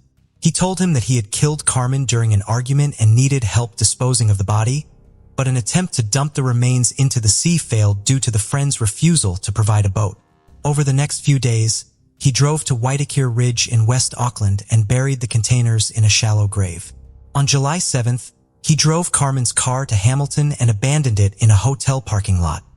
He put a suitcase of clothes and several other bags of her personal belongings in the car to give the impression that the woman wanted to leave. But in his haste, he overlooked the fact that the suitcase also contained bloody clothes. After getting rid of the car, Brad began sending text messages from her cell phone to give the impression that Carmen was still alive. The criminal texted her friends, saying she wasn't feeling well and had been in bad shape for days. But Brad's perfect plan backfired on him. On October 1st, police went to the burial site Brad had indicated and discovered the body. Carmen Thomas's remains were found in plastic containers. They were carefully removed from a makeshift grave on Waitakere Ridge. An autopsy determined that Carmen Thomas had died from multiple blows to the head, with the fatal blow causing a compressed skull fracture. After multiple forensic examinations, Carmen's body was released to her family for burial. On October 13th, a private funeral was held at Green Lane Christian Center for Carmen Thomas, a young mother, a cheerful, kind, and successful woman. Little Jack, who all along had waited and hoped to see and hug his mom, was only able to hug and kiss her white casket. On February 8th, the first court hearing for Carmen Thomas took place. Judge Wenning found the crime committed was unintentional and took into account Brad's explanation that he acted on emotion. He acknowledged that it was done in a fit of rage, but Judge Wenning was less lenient when it came to the cover-up. On May 26, 2011, Brad Callahan was newly charged with attempting to change the course of justice. A summary of the police case shows that at 8:45 a.m. on July 29, 2010, Callahan struck Mrs. Thomas several times in the head, resulting in her death. He then texted a friend to bring 3 garbage bags and a bottle of kerosene. During the ensuing period, Callahan dismembered Miss Thomas's body into 8 pieces to prepare it for disposal. On November 25, 2011, a retrial was held.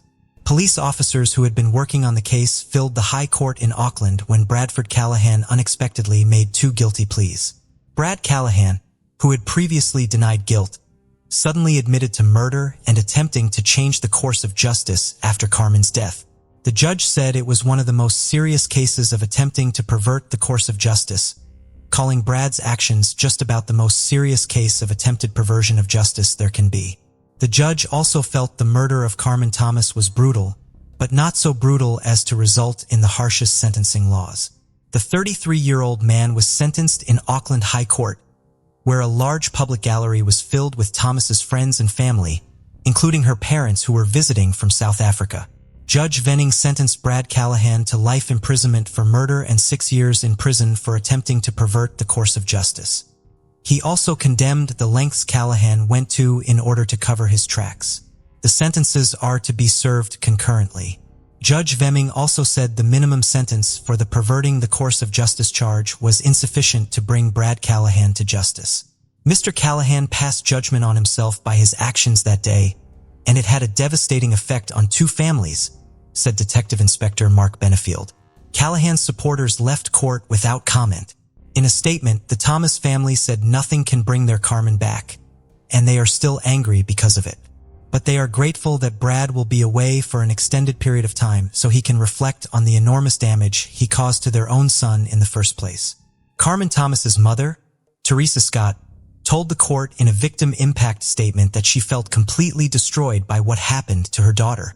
After the verdict was announced, the officer in charge of the investigation, Detective Inspector Mark Benefield, told the court that the justice done is the result of hundreds of hours of police work over the past 10 weeks since Carmen Thomas was reported missing on July 13, 2010. Also, Detective Mark Benefield, during the interview, explained what the work to find Carmen consisted of. He explained that early on in the missing person investigation, they determined that Carmen was most likely murdered. Then the work of gathering evidence as well as researching information was carefully conducted. This required a great deal of time and effort to gather, and it was also necessary that proper legal procedures were followed. The detective reported that over the last few weeks, close cooperation with the defendant's employer had not been finalized. Attempts to further investigate part of the Victoria Street construction site would continue in order to find any evidence that might assist the investigation. Until today, we have been unable to comment on media reports about our activities at the facility because we have been very sensitive to the issues of litigation and preemptive contempt of court, said Mark Benefield. He did not rule out the possibility of further arrests and charges in connection with Carmen's death in the near future. Brad Callahan had the courage to take responsibility for his actions in this tragic saga, and he pleaded guilty to 2 charges. But that will in no way change what he did, for the hearts of Carmen's loved ones are broken, their world shattered. Living each new day without Carmen, each of her close family members feels completely destroyed. We will never forgive him for what he did to our family, said Carmen Thomas's mother, Teresa Scott. I could forgive someone for taking a life under certain circumstances, but I can never forgive this man for being able to strip a body and hide it in containers, added her stepfather Wayne. Callahan's attorney, Stuart Grieve, said his client acted responsibly and does not intend to file a motion. Can a sentence with parole eligibility after 13 years 8 months be called a ridiculous miscarriage of justice? Obviously, since New Zealand only records about 50 murders a year for the entire country, any crime that is a little out of the ordinary is covered extensively by the national media, as are the court cases for those crimes. It's possible that there was an overbearing bias against the victim at trial because of her line of work. But even if Carmen was antagonistic and pissed Brad off, we don't blame the victim for having her life taken from her, do we? If Brad had wanted sole custody of his son, he likely would have used this prejudice about Carmen's work and gotten his way because he had the opportunity. Instead, he beat her to death and tried to cover it up. In this situation, we are not diagnosing. We are only speculating. In summarizing this gruesome story, the same question comes up repeatedly. It is understandable that in a fit of rage and the uncontrollable anger, a person can commit irreparable acts. But what feelings can a healthy person have when he comes up with a plan to dismember a once tenderly loved person? Little Jack Callahan is currently living in another town under an assumed name in the temporary care of his grandmother. He doesn't know that his daddy took his mom's life and must never find out because it wasn't his fault. Absurd. 73-year-old Susie Tomasi was a beloved mother and grandmother who lived in Lakewood Park, Florida, with her husband, Patrick. The couple owned 2 restaurants together. On March 16, 2018, they were at one of their restaurants, the Quilted Giraffe, located on US Route 1 in Vero Beach.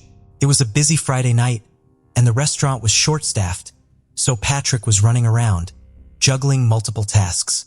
Susie had a form of dementia, which meant she didn't work as actively as her husband, but she still spent every day at the restaurant with him.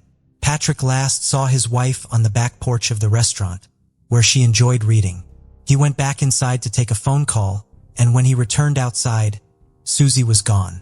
Susie loved interacting with people and often visited South Bureau Square, the shopping center just south of the restaurant. Patrick searched the area up and down, but he couldn't find her.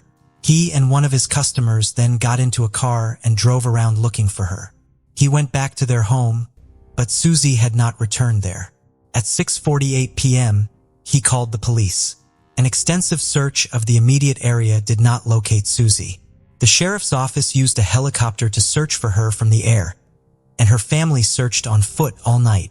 Authorities believe she must have gotten into a vehicle in order to get so far from the restaurant in such a short period of time. Surveillance footage would confirm that Susie had gone to South Vero Square shortly after being last seen by Patrick. The footage shows that around 5:40 p.m., she was walking along the shopping center with a cigarette in her hand.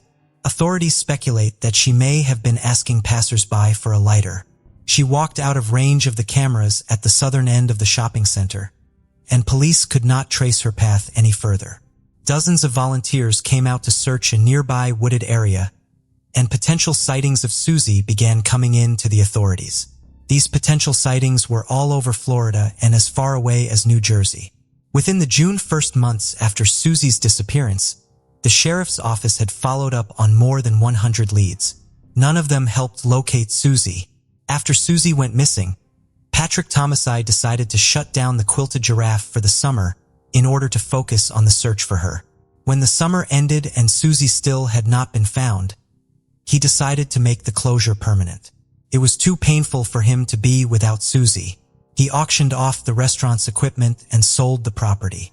The restaurant was demolished and new medical buildings were constructed where it once stood.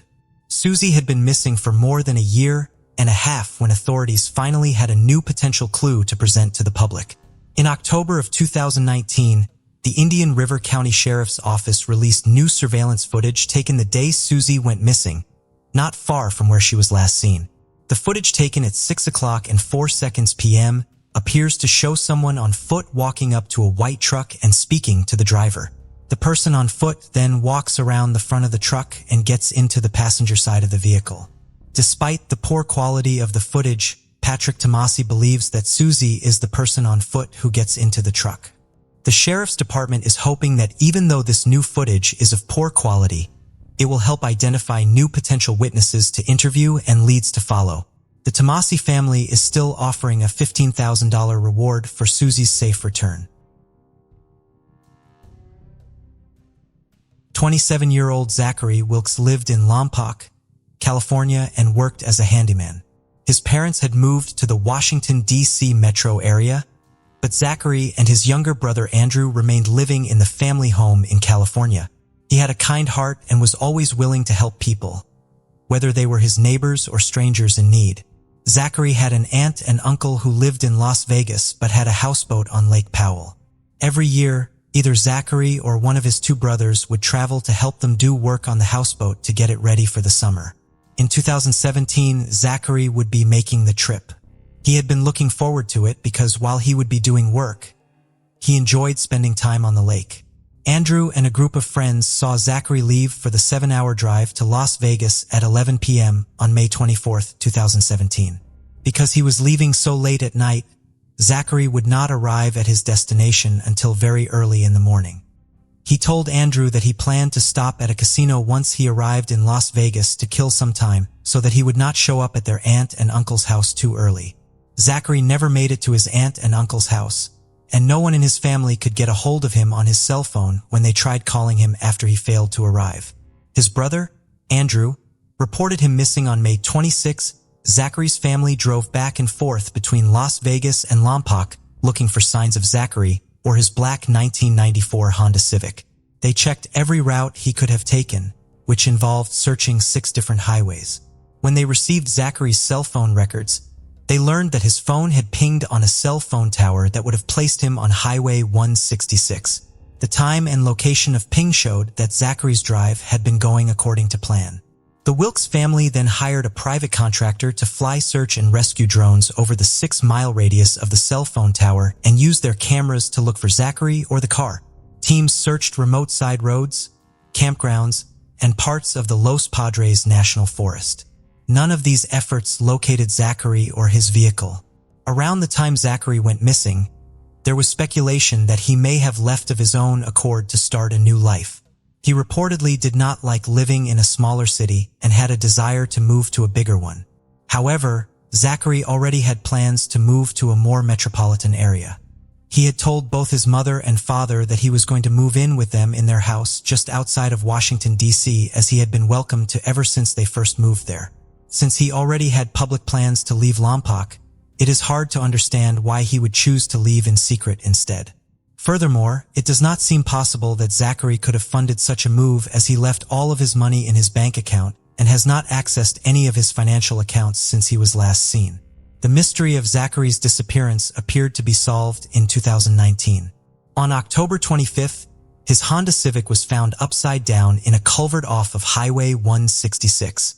According to the Lompoc police, the vehicle was involved in a traffic collision causing major damage and ended up in the dense brush off the side of the roadway. Based on the amount and type of damage, they believe that the car was in motion at the time of the accident. Police believe that the car had been in the culvert since around the time Zachary went missing and that there were no other vehicles involved in the accident. The car is still being examined for signs of mechanical failure that may have contributed to the crash. However, Zachary's remains were not in the car. Multiple agencies searched the area again in hopes of finding them but were unsuccessful. While the discovery of the car provides new information about the case, it also adds to the mystery of it. Zachary's family is still hoping for answers in his disappearance and that locating his vehicle will help provide them. On January 18, 1971, 19-year-old Christy Easton called her friend Sandy and asked her to go shopping with her. Sandy said yes, and Christy picked her up in a blue 1969 Ford Maverick. The car belonged to Christy's ex-boyfriend who had agreed to let her borrow it. Christy and Sandy went to a Mervyn's department store where Christy bought a pair of boots she had been saving up for. After dropping Sandy off at her home around 9:30 p.m., Christy made a quick trip back to her own house in Hayward, California to take a shower. She then went out again to go to Charlie's Car Wash on Mission Boulevard. In exchange for borrowing the car, Christy had promised her ex-boyfriend that she would wash it before coming to pick him up at the Jack in the Box restaurant where he worked at the end of his shift. Christy never arrived at the restaurant as planned, however. Her ex-boyfriend called her home to see if anyone knew where she was. Her family knew that Christy had left to meet him and that something must have happened to her if she did not arrive at her intended destination. They went out to begin searching for her. In the early morning of January 19th, they found the Maverick Christy had been driving at the car wash parked near the vacuums. Christy was not with the vehicle.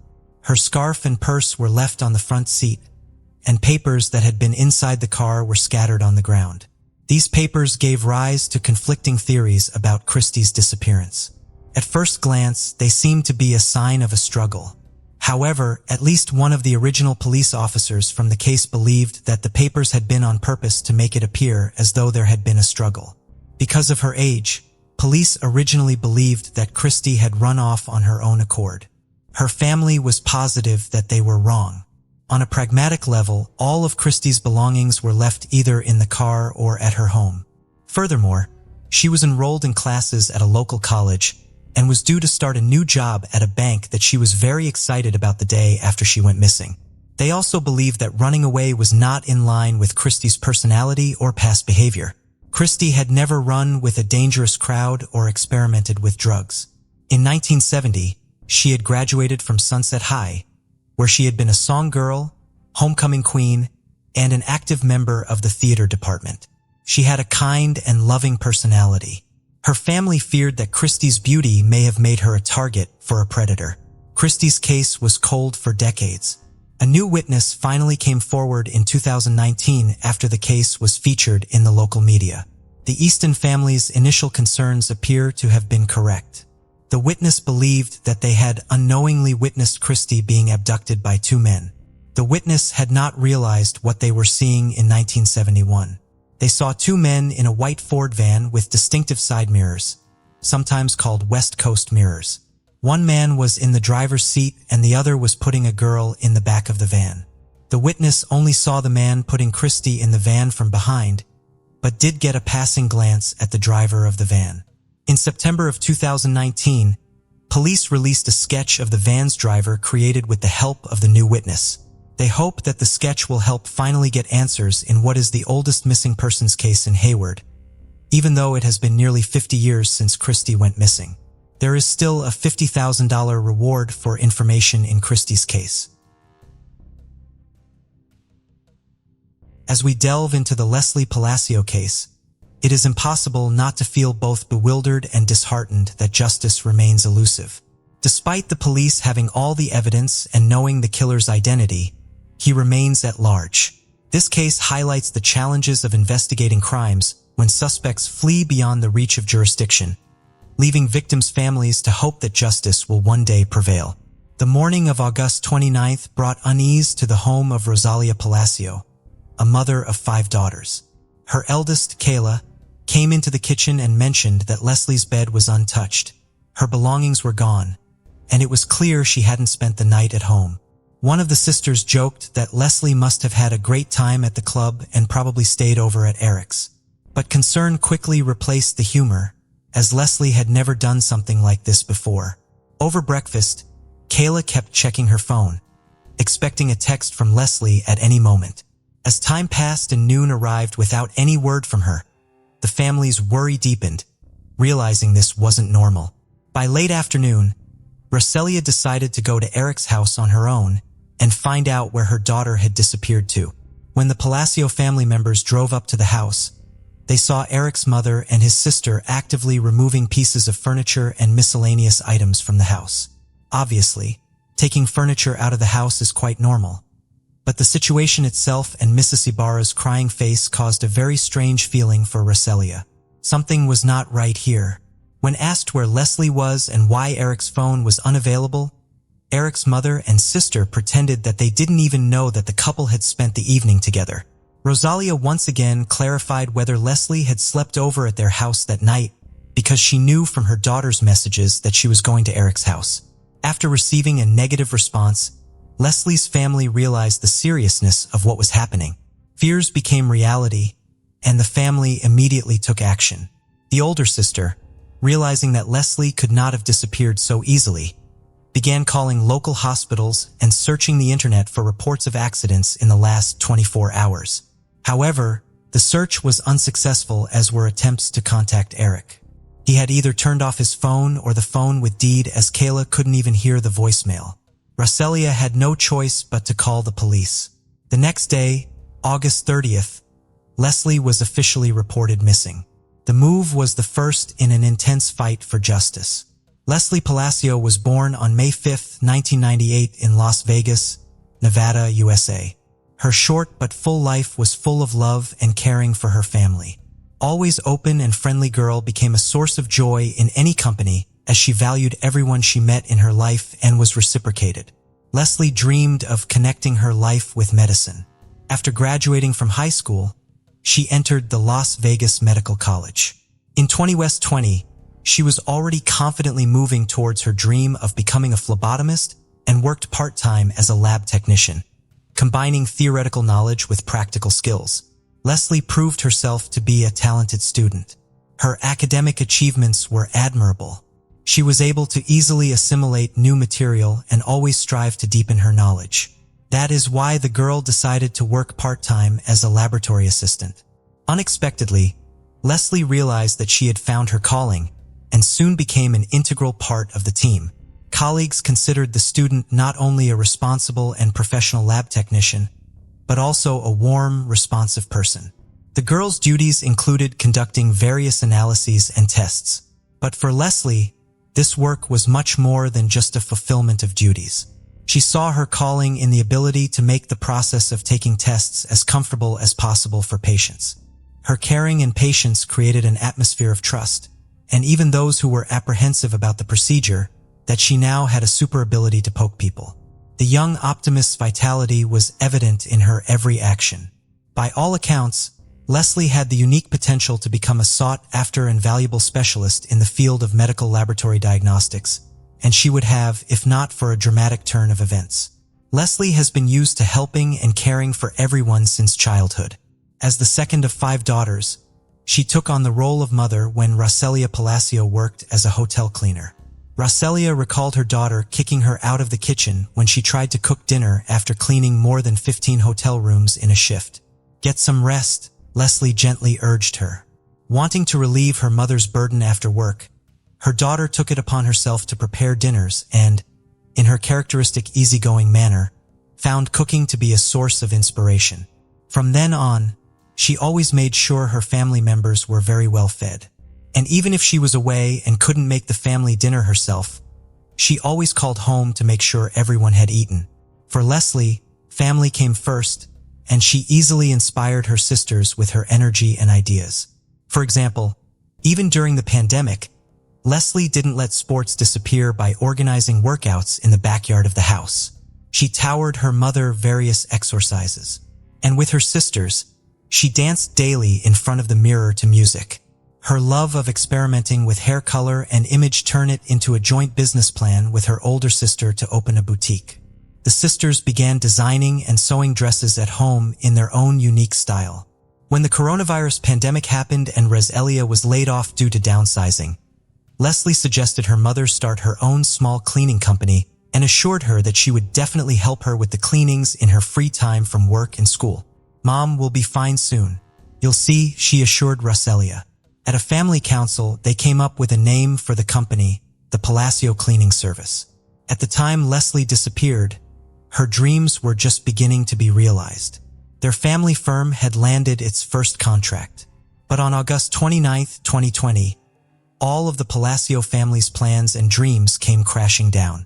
At the end of August 2020, Leslie completed the lab assistant program, and the family firm also received a large order.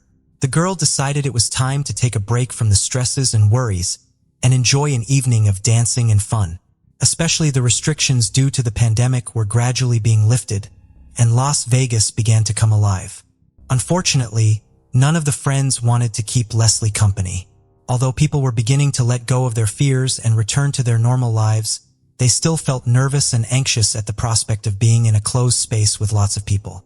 Leslie didn't give up hope of convincing someone to have fun and posted a post on Instagram expressing her desire to spend the evening somewhere. Unexpectedly, she received a message from Eric Rangel Ibarra. Leslie and Eric's parents had been attending the same church for 14 years and occasionally social any other reciprocated. She was polite to him, however. On any other day, Leslie would have declined Eric's desire to keep her company, but not this time. She was eager to dilute her ordinary life with a fun evening. The whole day passed in anticipation and anticipation. And when none of Leslie's friends wanted to keep her company, she accepted Eric's polite and warm offer to reminisce about Las Vegas nightlife. Sharing a night out with Eric seemed like a better choice than going nowhere at all. Expecting a fun adventure, Leslie had no idea what horrible events awaited her. But she probably had a premonition of something, trying to rationalize to herself that there was no cause for concern. Anyway, Leslie agreed with her sister that she would send her regular messages, telling her exactly where she was. She also told Kayla in great detail where she was going and with whom and what places she might end up in. After a while, the older sister received a strange message. "Can you believe Eric is totally not going to drink this evening? Longhorn Hotel." And Leslie went to was the casino at the Longhorn Hotel. Police officers would later see on surveillance footage of the couple getting out of a white Ford F-250, owned by Eric at 0:31 a.m. on Ayuk 29 and entering the casino, then leaving a short time later at 1:56 a.m. The couple would then leave the casino. Leslie kept in contact with her sister, telling her what was going on. At 4:40 a.m., Leslie sent her sister another strange message. "I need to talk to you about something shitty." Kayla asked what happened, and according to her, a text box popped up as if Leslie had started to reply, but no answer ever came. That text message was the last of the girl's life. The morning of 29th came. Leslie still hadn't returned home. The more time passed, the more concerned the Palacio family members became. The certainty that Leslie had stayed the night at Eric's house was replaced by confusion, and the family went to a familiar house where they found a strange scene. Mrs. Ibarra and her daughter were taking out furniture, pretending that they had heard for the first time that Leslie and Eric had spent the evening together. In fact, Leslie's family arrived at Eric's house just in time. If they had arrived a few hours later, the investigation would have been significantly delayed. The police found traces of blood in the house, a mess in the bedroom, which suggests that Eric's mother and his sister spent the whole day, strangely enough, not to clean up the traces of the crime, but to pack things down to the pieces of furniture. The family was clearly not going on a picnic, but planning a long-term and thorough absence. Most likely, they had arranged to reunite with Eric and his father, Jose, in Mexico, where the two had traveled in order to escape justice. Upon seeing the Palacio family, Mrs. Ibarra probably realized that the chance to leave was gone, leaving evidence in the house that no one would take the time to clean up. Panicked, mother and daughter began to simply deny knowing about Leslie and Eric's evening together. It was this behavior that led to the suspicion that something irreparable had happened. Fortunately, the Las Vegas police took immediate action and sent out a billing inquiry intending to track Leslie's movements since the previous night. But unfortunately, it takes some time to get that data while the Palacios couldn't sit back and wait. The family started a campaign to spread the word about Leslie's disappearance. People responded and began actively sharing the information on social media. No one expected that there would be so many people who cared. Eric's mom especially didn't expect it. Detectives kept asking more and more questions. And on August 31st, Mrs. Ibarra went to the police station and filed a missing persons report for her husband and son. Mrs. Ibarra told police that her son, Eric, left home late in the evening on August 28th. And when he returned the next morning, he was acting strangely. She saw him walk out the door and never returned. The police noticed a strange circumstance. Not only was Leslie's disappearance began with the Las Vegas police involved. Detectives turned to the residents of the neighborhood with the hope of finding surveillance cameras that recorded something important. Luck smiled. It was discovered that just across the street from Jose Ibarra's home, there were surveillance cameras. In addition to the CCTV footage, police obtained billing data that allowed them to track Leslie's movements in the early morning hours of 29th. Detectives found that the couple went to the casino and afterward to a grill bar, which they reached around 2:15 a.m. Accidentally or not, Leslie's cell phone was left at the bar, and the records show that Leslie left the establishment around 5:50 a.m., which is quite early in the morning. At 6:05 a.m., neighborhood cameras captured Eric's car pulling up to the family home. The nature of his assistance to Leslie in getting out of the car and on the way to the house clearly indicated that the girl was heavily intoxicated. At 7:25 a.m., Eric and his father, Jose, are seen carrying Leslie's body out of the house, wrapped in a sheet and placing it in the trunk of the car. Eric then drives away while Jose hoses down the driveway to their house. These actions clearly indicated that Eric and Jose were not missing, but were fugitives from justice. After police saw the footage, a search warrant was obtained for Ibarra's home. As a result, detectives uncovered a lot of additional evidence showing that Leslie had not left the house voluntarily. The house had been cleaned with cleaning products in an unsuccessful attempt. Latex gloves and trash bags were also found. But the most important piece of evidence was the discovery in Eric's room. Traces of blood were found on the floor and on Eric's bed, an obvious sign of assault. And without DNA testing, it was clear to investigators that the blood belonged to Leslie. From that point on, Leslie Palacio was no longer missing, and investigators focused their efforts on finding her body. Eric and Jose were reported missing. As investigators searched diligently for suspects, the shaken Palacio family made efforts as well.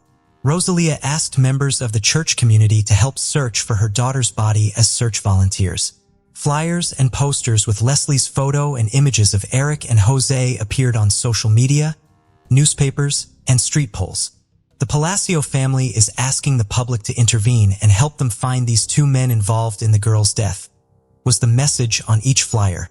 The first major breakthrough in the investigation came when a license plate reader spotted Eric's car just 6 miles from his home around 10 a.m. Agath, 29. He was heading back to his home just 4 hours after Leslie's alleged murder. The information uncovered made investigators realize that the location where Eric may have hidden the body was within a 4-hour drive of his home on the Nevada-Arizona border or the Charleston Peak side, which is a huge area. So detectives were desperate for any additional information that could help them determine a more precise location. Once again, luck smiled on them when footage was recorded at a gas station 40 miles north of Las Vegas, showing Eric's car pulling off the highway toward the Valley of Fire National Park. The car backed up 20 minutes later with muddy tires. The find narrowed the search and pointed to the possible location of the body within 20 miles of the gas station. The mud on the tires suggested that Eric had driven off the road at some point. Detectives began searching the area. Police and volunteers combed through hundreds of acres of land. And on September 9, during a second search, they found Leslie Palacio's body hidden near a bush. News outlets immediately spread the word. The body of 22-year-old Leslie Palacio has been found near the Valley of Fire 11 days after she disappeared. A reporter joined the report, providing additional details about the prime suspect 25-year-old Eric Rangel Ibarra. The Valley of Fire, where the body was found, is known for its hot climate, which led to rapid decomposition of the remains, and forensic experts were unable to determine the exact cause of death. Locals reacted to Leslie's death with horror and fear. Some became afraid to go outside because of the constant thoughts of the uncaught criminals involved in the murder. The day after the body was discovered, September 10th, many friends, relatives, neighbors, and just random people in the area gathered to honor Leslie's memory. People took candles that were used for the nightly vigil and placed them in front of the girl's house. They also said they wanted the man responsible for her death to pay for what he did. The fight for justice was not even close to being over at this point. The next major breakthrough came when Eric's car flashed in Moreno Valley, California. Police eventually contacted Eric's cousin, and he reported that he had driven Jose and his son to San Isidro, where he believed they planned to cross the border into Mexico. The Las Vegas Police Department requested assistance from the FBI because it was not possible for them to resolve the jurisdictional issue on their own. The investigation slowed down. Then, on January 19, 2021, for months after the discovery of the girl's remains, Eric's father, Jose, turned himself in at the border. Everyone was greatly relieved that at least one fugitive was now in custody. The man was quickly extradited back to Clark County and charged with destruction of evidence and accessory to murder. During interrogations, Jose tried to minimize his involvement in the crime, explaining the story of the trip to Mexico by his son's strange behavior on the morning of August 29th.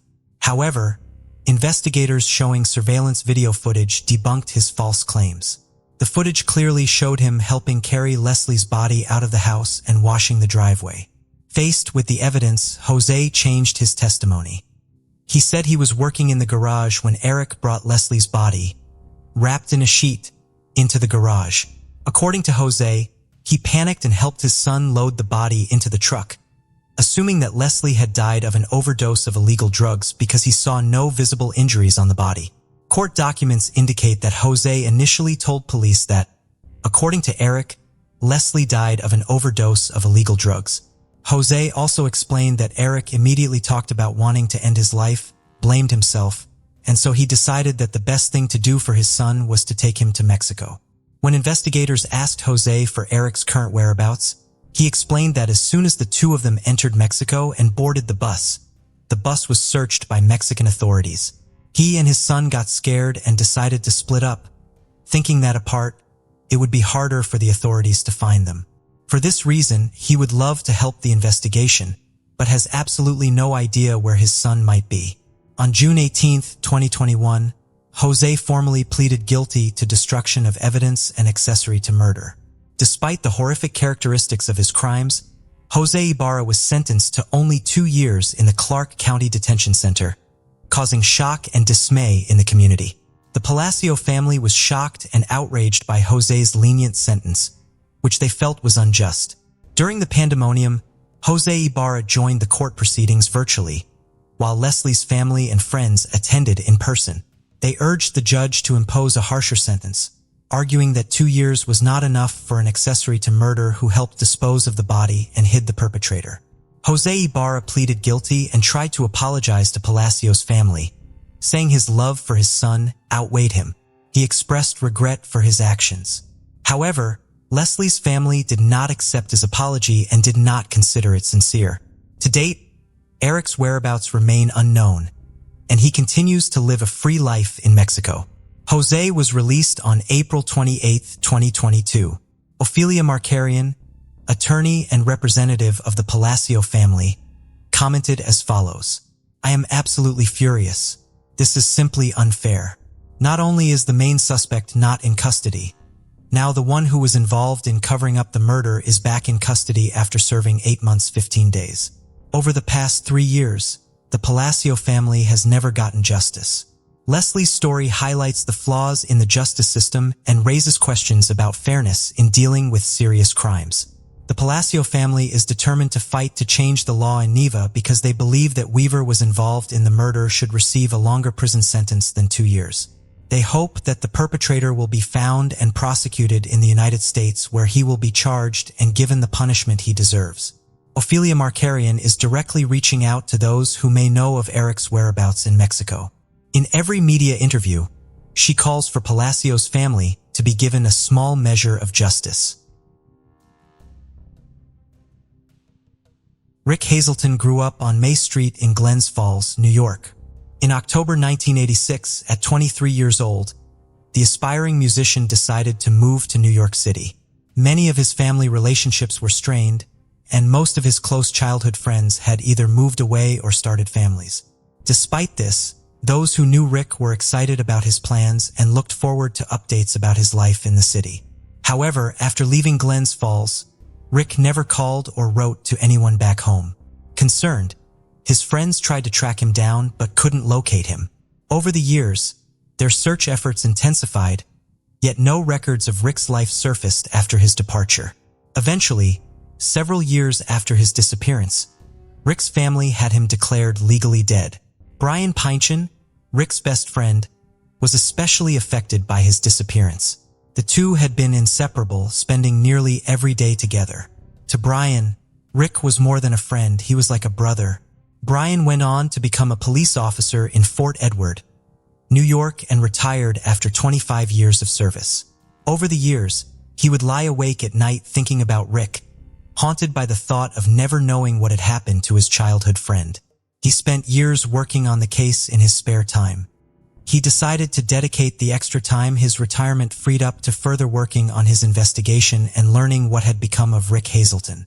Brian looked up records and scoured databases of unidentified remains. He eventually got in contact with a detective in Nashville, Tennessee, when he found a sketch of a man he thought could have been Rick. It would be this relationship that would finally get Brian answers about what happened to Rick after he left Glens Falls. Rick did not die as his friends, family, and the courts believed. After trying to make it as a street performer in New York City, Rick had spent several months in Miami. While he was there, he saw an ad in a newspaper for cheap airfare and spent $80 on a ticket to Denver. From there, he hitchhiked to western Colorado, where he met the woman who would eventually become his wife. The couple had 2 children. In 2001, Rick and his family moved to Oregon to be closer to his wife's family. Rick never contacted anyone back in his hometown because he did not believe anyone would want him to. "I didn't think anybody really cared, so I just made my own life and did it," he would eventually tell reporters. He did not know how wrong he was or how many of his friends had looked for him over the years. He did not understand that his abrupt disappearance from his loved ones' lives would result in an investigation that would ultimately end in him being declared legally dead, or the years of heartache it caused the people who loved him. That finally changed in August of 2019, when a missing persons case was opened in Nashville based on Brian's theory that Rick may have died there. Rick received a letter in the mail informing him that he was being investigated as a missing person. He at first thought the letter was a mistake, but then learned that there were still people back in Glens Falls who cared about him. Rick and Brian were able to exchange letters and then speak on the phone. Rick was able to save up enough money to travel back to New York State in November of 2019. He planned to spend several weeks with the various friends and family members he had not spoken with in 33 years and then celebrate Thanksgiving with them. On November 17th, he and a large group of childhood friends reunited at the playground where they all used to play together for a game of kickball. Brian Pynchon is very happy to have finally found his old friend and encourages others who are looking for a missing loved one to keep fighting for answers. "If you love somebody, don't ever give up on them," he said after his reunion with Rick. "If you don't have an answer, keep going until you can find out what actually happened." 21-year-old Riley Zickel, originally from California, was living in Portland, Oregon, and attending Lewis and Clark College, where he was majoring in chemistry and minoring in music. He loved the outdoors and was an experienced hiker. On Wednesday, July 27, 2016, Riley told his family that he was planning to spend the day exploring the Mount Jefferson Wilderness area, southeast of Portland. He was going to camp there that night and then drive up to the Seattle area on the 28th to meet up with friends so that they could go on another hike. The last known sighting of Riley was on 27th when he stopped to talk with another hiker on his way into the wilderness. Marion County Sheriff's deputies found Riley's silver Mazda parked near a trailhead for the Pacific Crest Trail that went into the wilderness area on July 30th. The same day, Riley's family reported him missing. They had become concerned when Riley had not showed up for plans he had made that day. The sheriff's office attempted to ping Riley's cell phone, but were unsuccessful and believed that Riley had turned it off. It does appear that Riley had his cell phone with him when he traveled to the area because the friends he had planned to meet near Seattle canceled their plans sometime after Riley talked to his family, and he told a friend that he would be extending his stay near Mount Jefferson. Given the unreliability of cell service in remote areas, it makes sense that Riley may have turned off his phone during his hike. Riley had 4 days' worth of food, a water filtration device, and camping equipment with him when he went to the wilderness area. So there was still hope that he was alive on July 31st when the formal search for him began. The search team initially consisted of 45 people, but more than 340 people would ultimately assist in the effort. Sheriff's deputies from 4 additional counties, the Army National Guard, the U.S. Forest Service, and the Civil Air Patrol, all also contributed to the search, which covered more than 350 square miles. On August 1st, the sheriff's office received a potential clue. A hiker came forward with a photograph they had taken on July 29th. The photograph showed a man standing outside a tent at Sprague Lake. Riley's family believed it could have been him, and the tent was similar to the one Riley was believed to have taken with him. Unfortunately, 2 days later, a man came forward identifying himself as the individual in the picture, leaving investigators without what they had thought was a promising lead. The official search went on for more than a week, far longer than typical search efforts because Riley had the equipment and knowledge to survive outdoors. Even after the official search ended, authorities still followed up on leads from unofficial sources. A private helicopter pilot helping the Zickel family was able to provide the sheriff's office with a new location to search in a crevice in the Jefferson Glacier based on his own flights looking for Riley. The location was searched, but nothing was found. While Riley had been equipped to survive for several days when he went into the wilderness, he could not have survived there indefinitely, and his family accepted the fact that he most likely passed away, somewhere too remote for them to find him. On October 23, 2016, Riley's family held a memorial service for him in Petaluma, California. In 2017, the Riley Zickel Endowed Music Scholarship was established to help music students finance their education at Lewis and Clark. In August of 2019, a group of climbers contacted the Marion County Sheriff's Office informing them that they had seen human remains in a glacial area above Jefferson Park on Mount Jefferson. Based on the personal effects that were with the remains, they believed that they belonged to Riley Zickel. The area where Riley was found had been searched back in 2016. Riley's clothing and equipment blended in with the surroundings. However, the main reason the initial search did not help locate him was because of how dangerous the area was. Terrain in that area was very steep and many of the rocks were loose, which made it prone to rock slides, so it was an exceptionally difficult area to safely search. The nature of the location also complicated the recovery of Riley's remains. However, on September 3, 2019, Marion County Search and Rescue Squad, Corvallis Mountain Rescue, the Civil Air Patrol, and the U.S. Forest Service all participated in a joint recovery effort.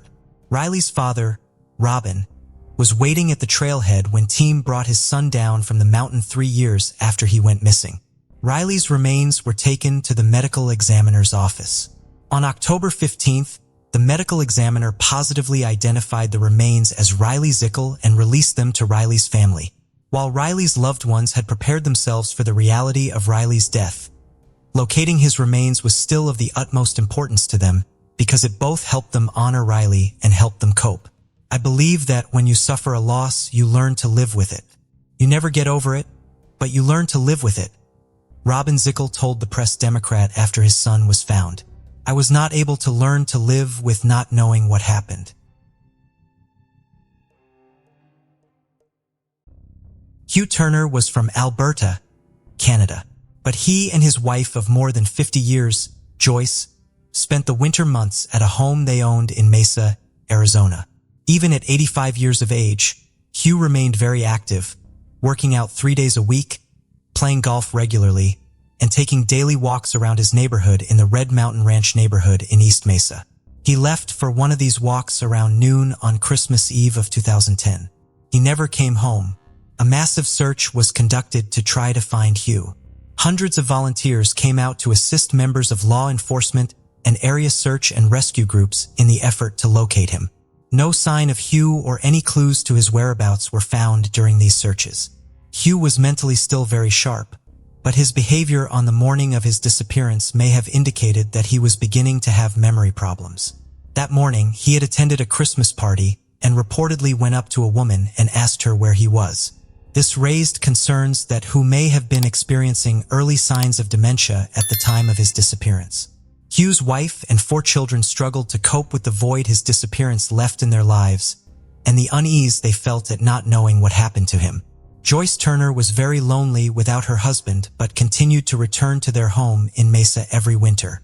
On January 5, 2019, a hiker was near Red Mountain on the Salt River Pima Maricopa Indian community when they came across a set of human remains. They notified the authorities, who believed that the remains were Hugh Turner based on the personal effects found with them. This suspicion was confirmed on January 10th when the Maricopa County Medical Examiner's Office positively identified the remains as Hugh based on his dental records. The location where he was found was approximately 4 miles north of his home. While Hugh's family told authorities that he was physically capable of walking great distances, this area had not been covered in the initial 2010 search. To reach it, Hugh would have had to cross a canal and make his way up very steep terrain. The report from the medical examiner's office did not list a cause of death, but police do not suspect foul play in the case. While Hugh's death is obviously difficult for his family, they are also grateful to finally have answers. "I don't think any of us had thought we were ever going to know what happened to our father," said Hugh's daughter, Janice McCaffrey, after his remains were discovered. "And I've kind of figured that, as sad as it is, we just won the cold case missing persons lottery and someone found him. And that in itself is a miracle." Thank you for joining us on this journey into the depths of unsolved mysteries. Cold cases not only challenge our understanding of the past, but also ignite our curiosity and determination for answers. Remember to subscribe to stay updated on our latest investigations. And if you have any information regarding the cases we've covered, don't hesitate to reach out. Together, we can shed light on the shadows of the past and bring closure to those who seek it. Until next time, stay vigilant, stay curious, and never stop seeking the truth.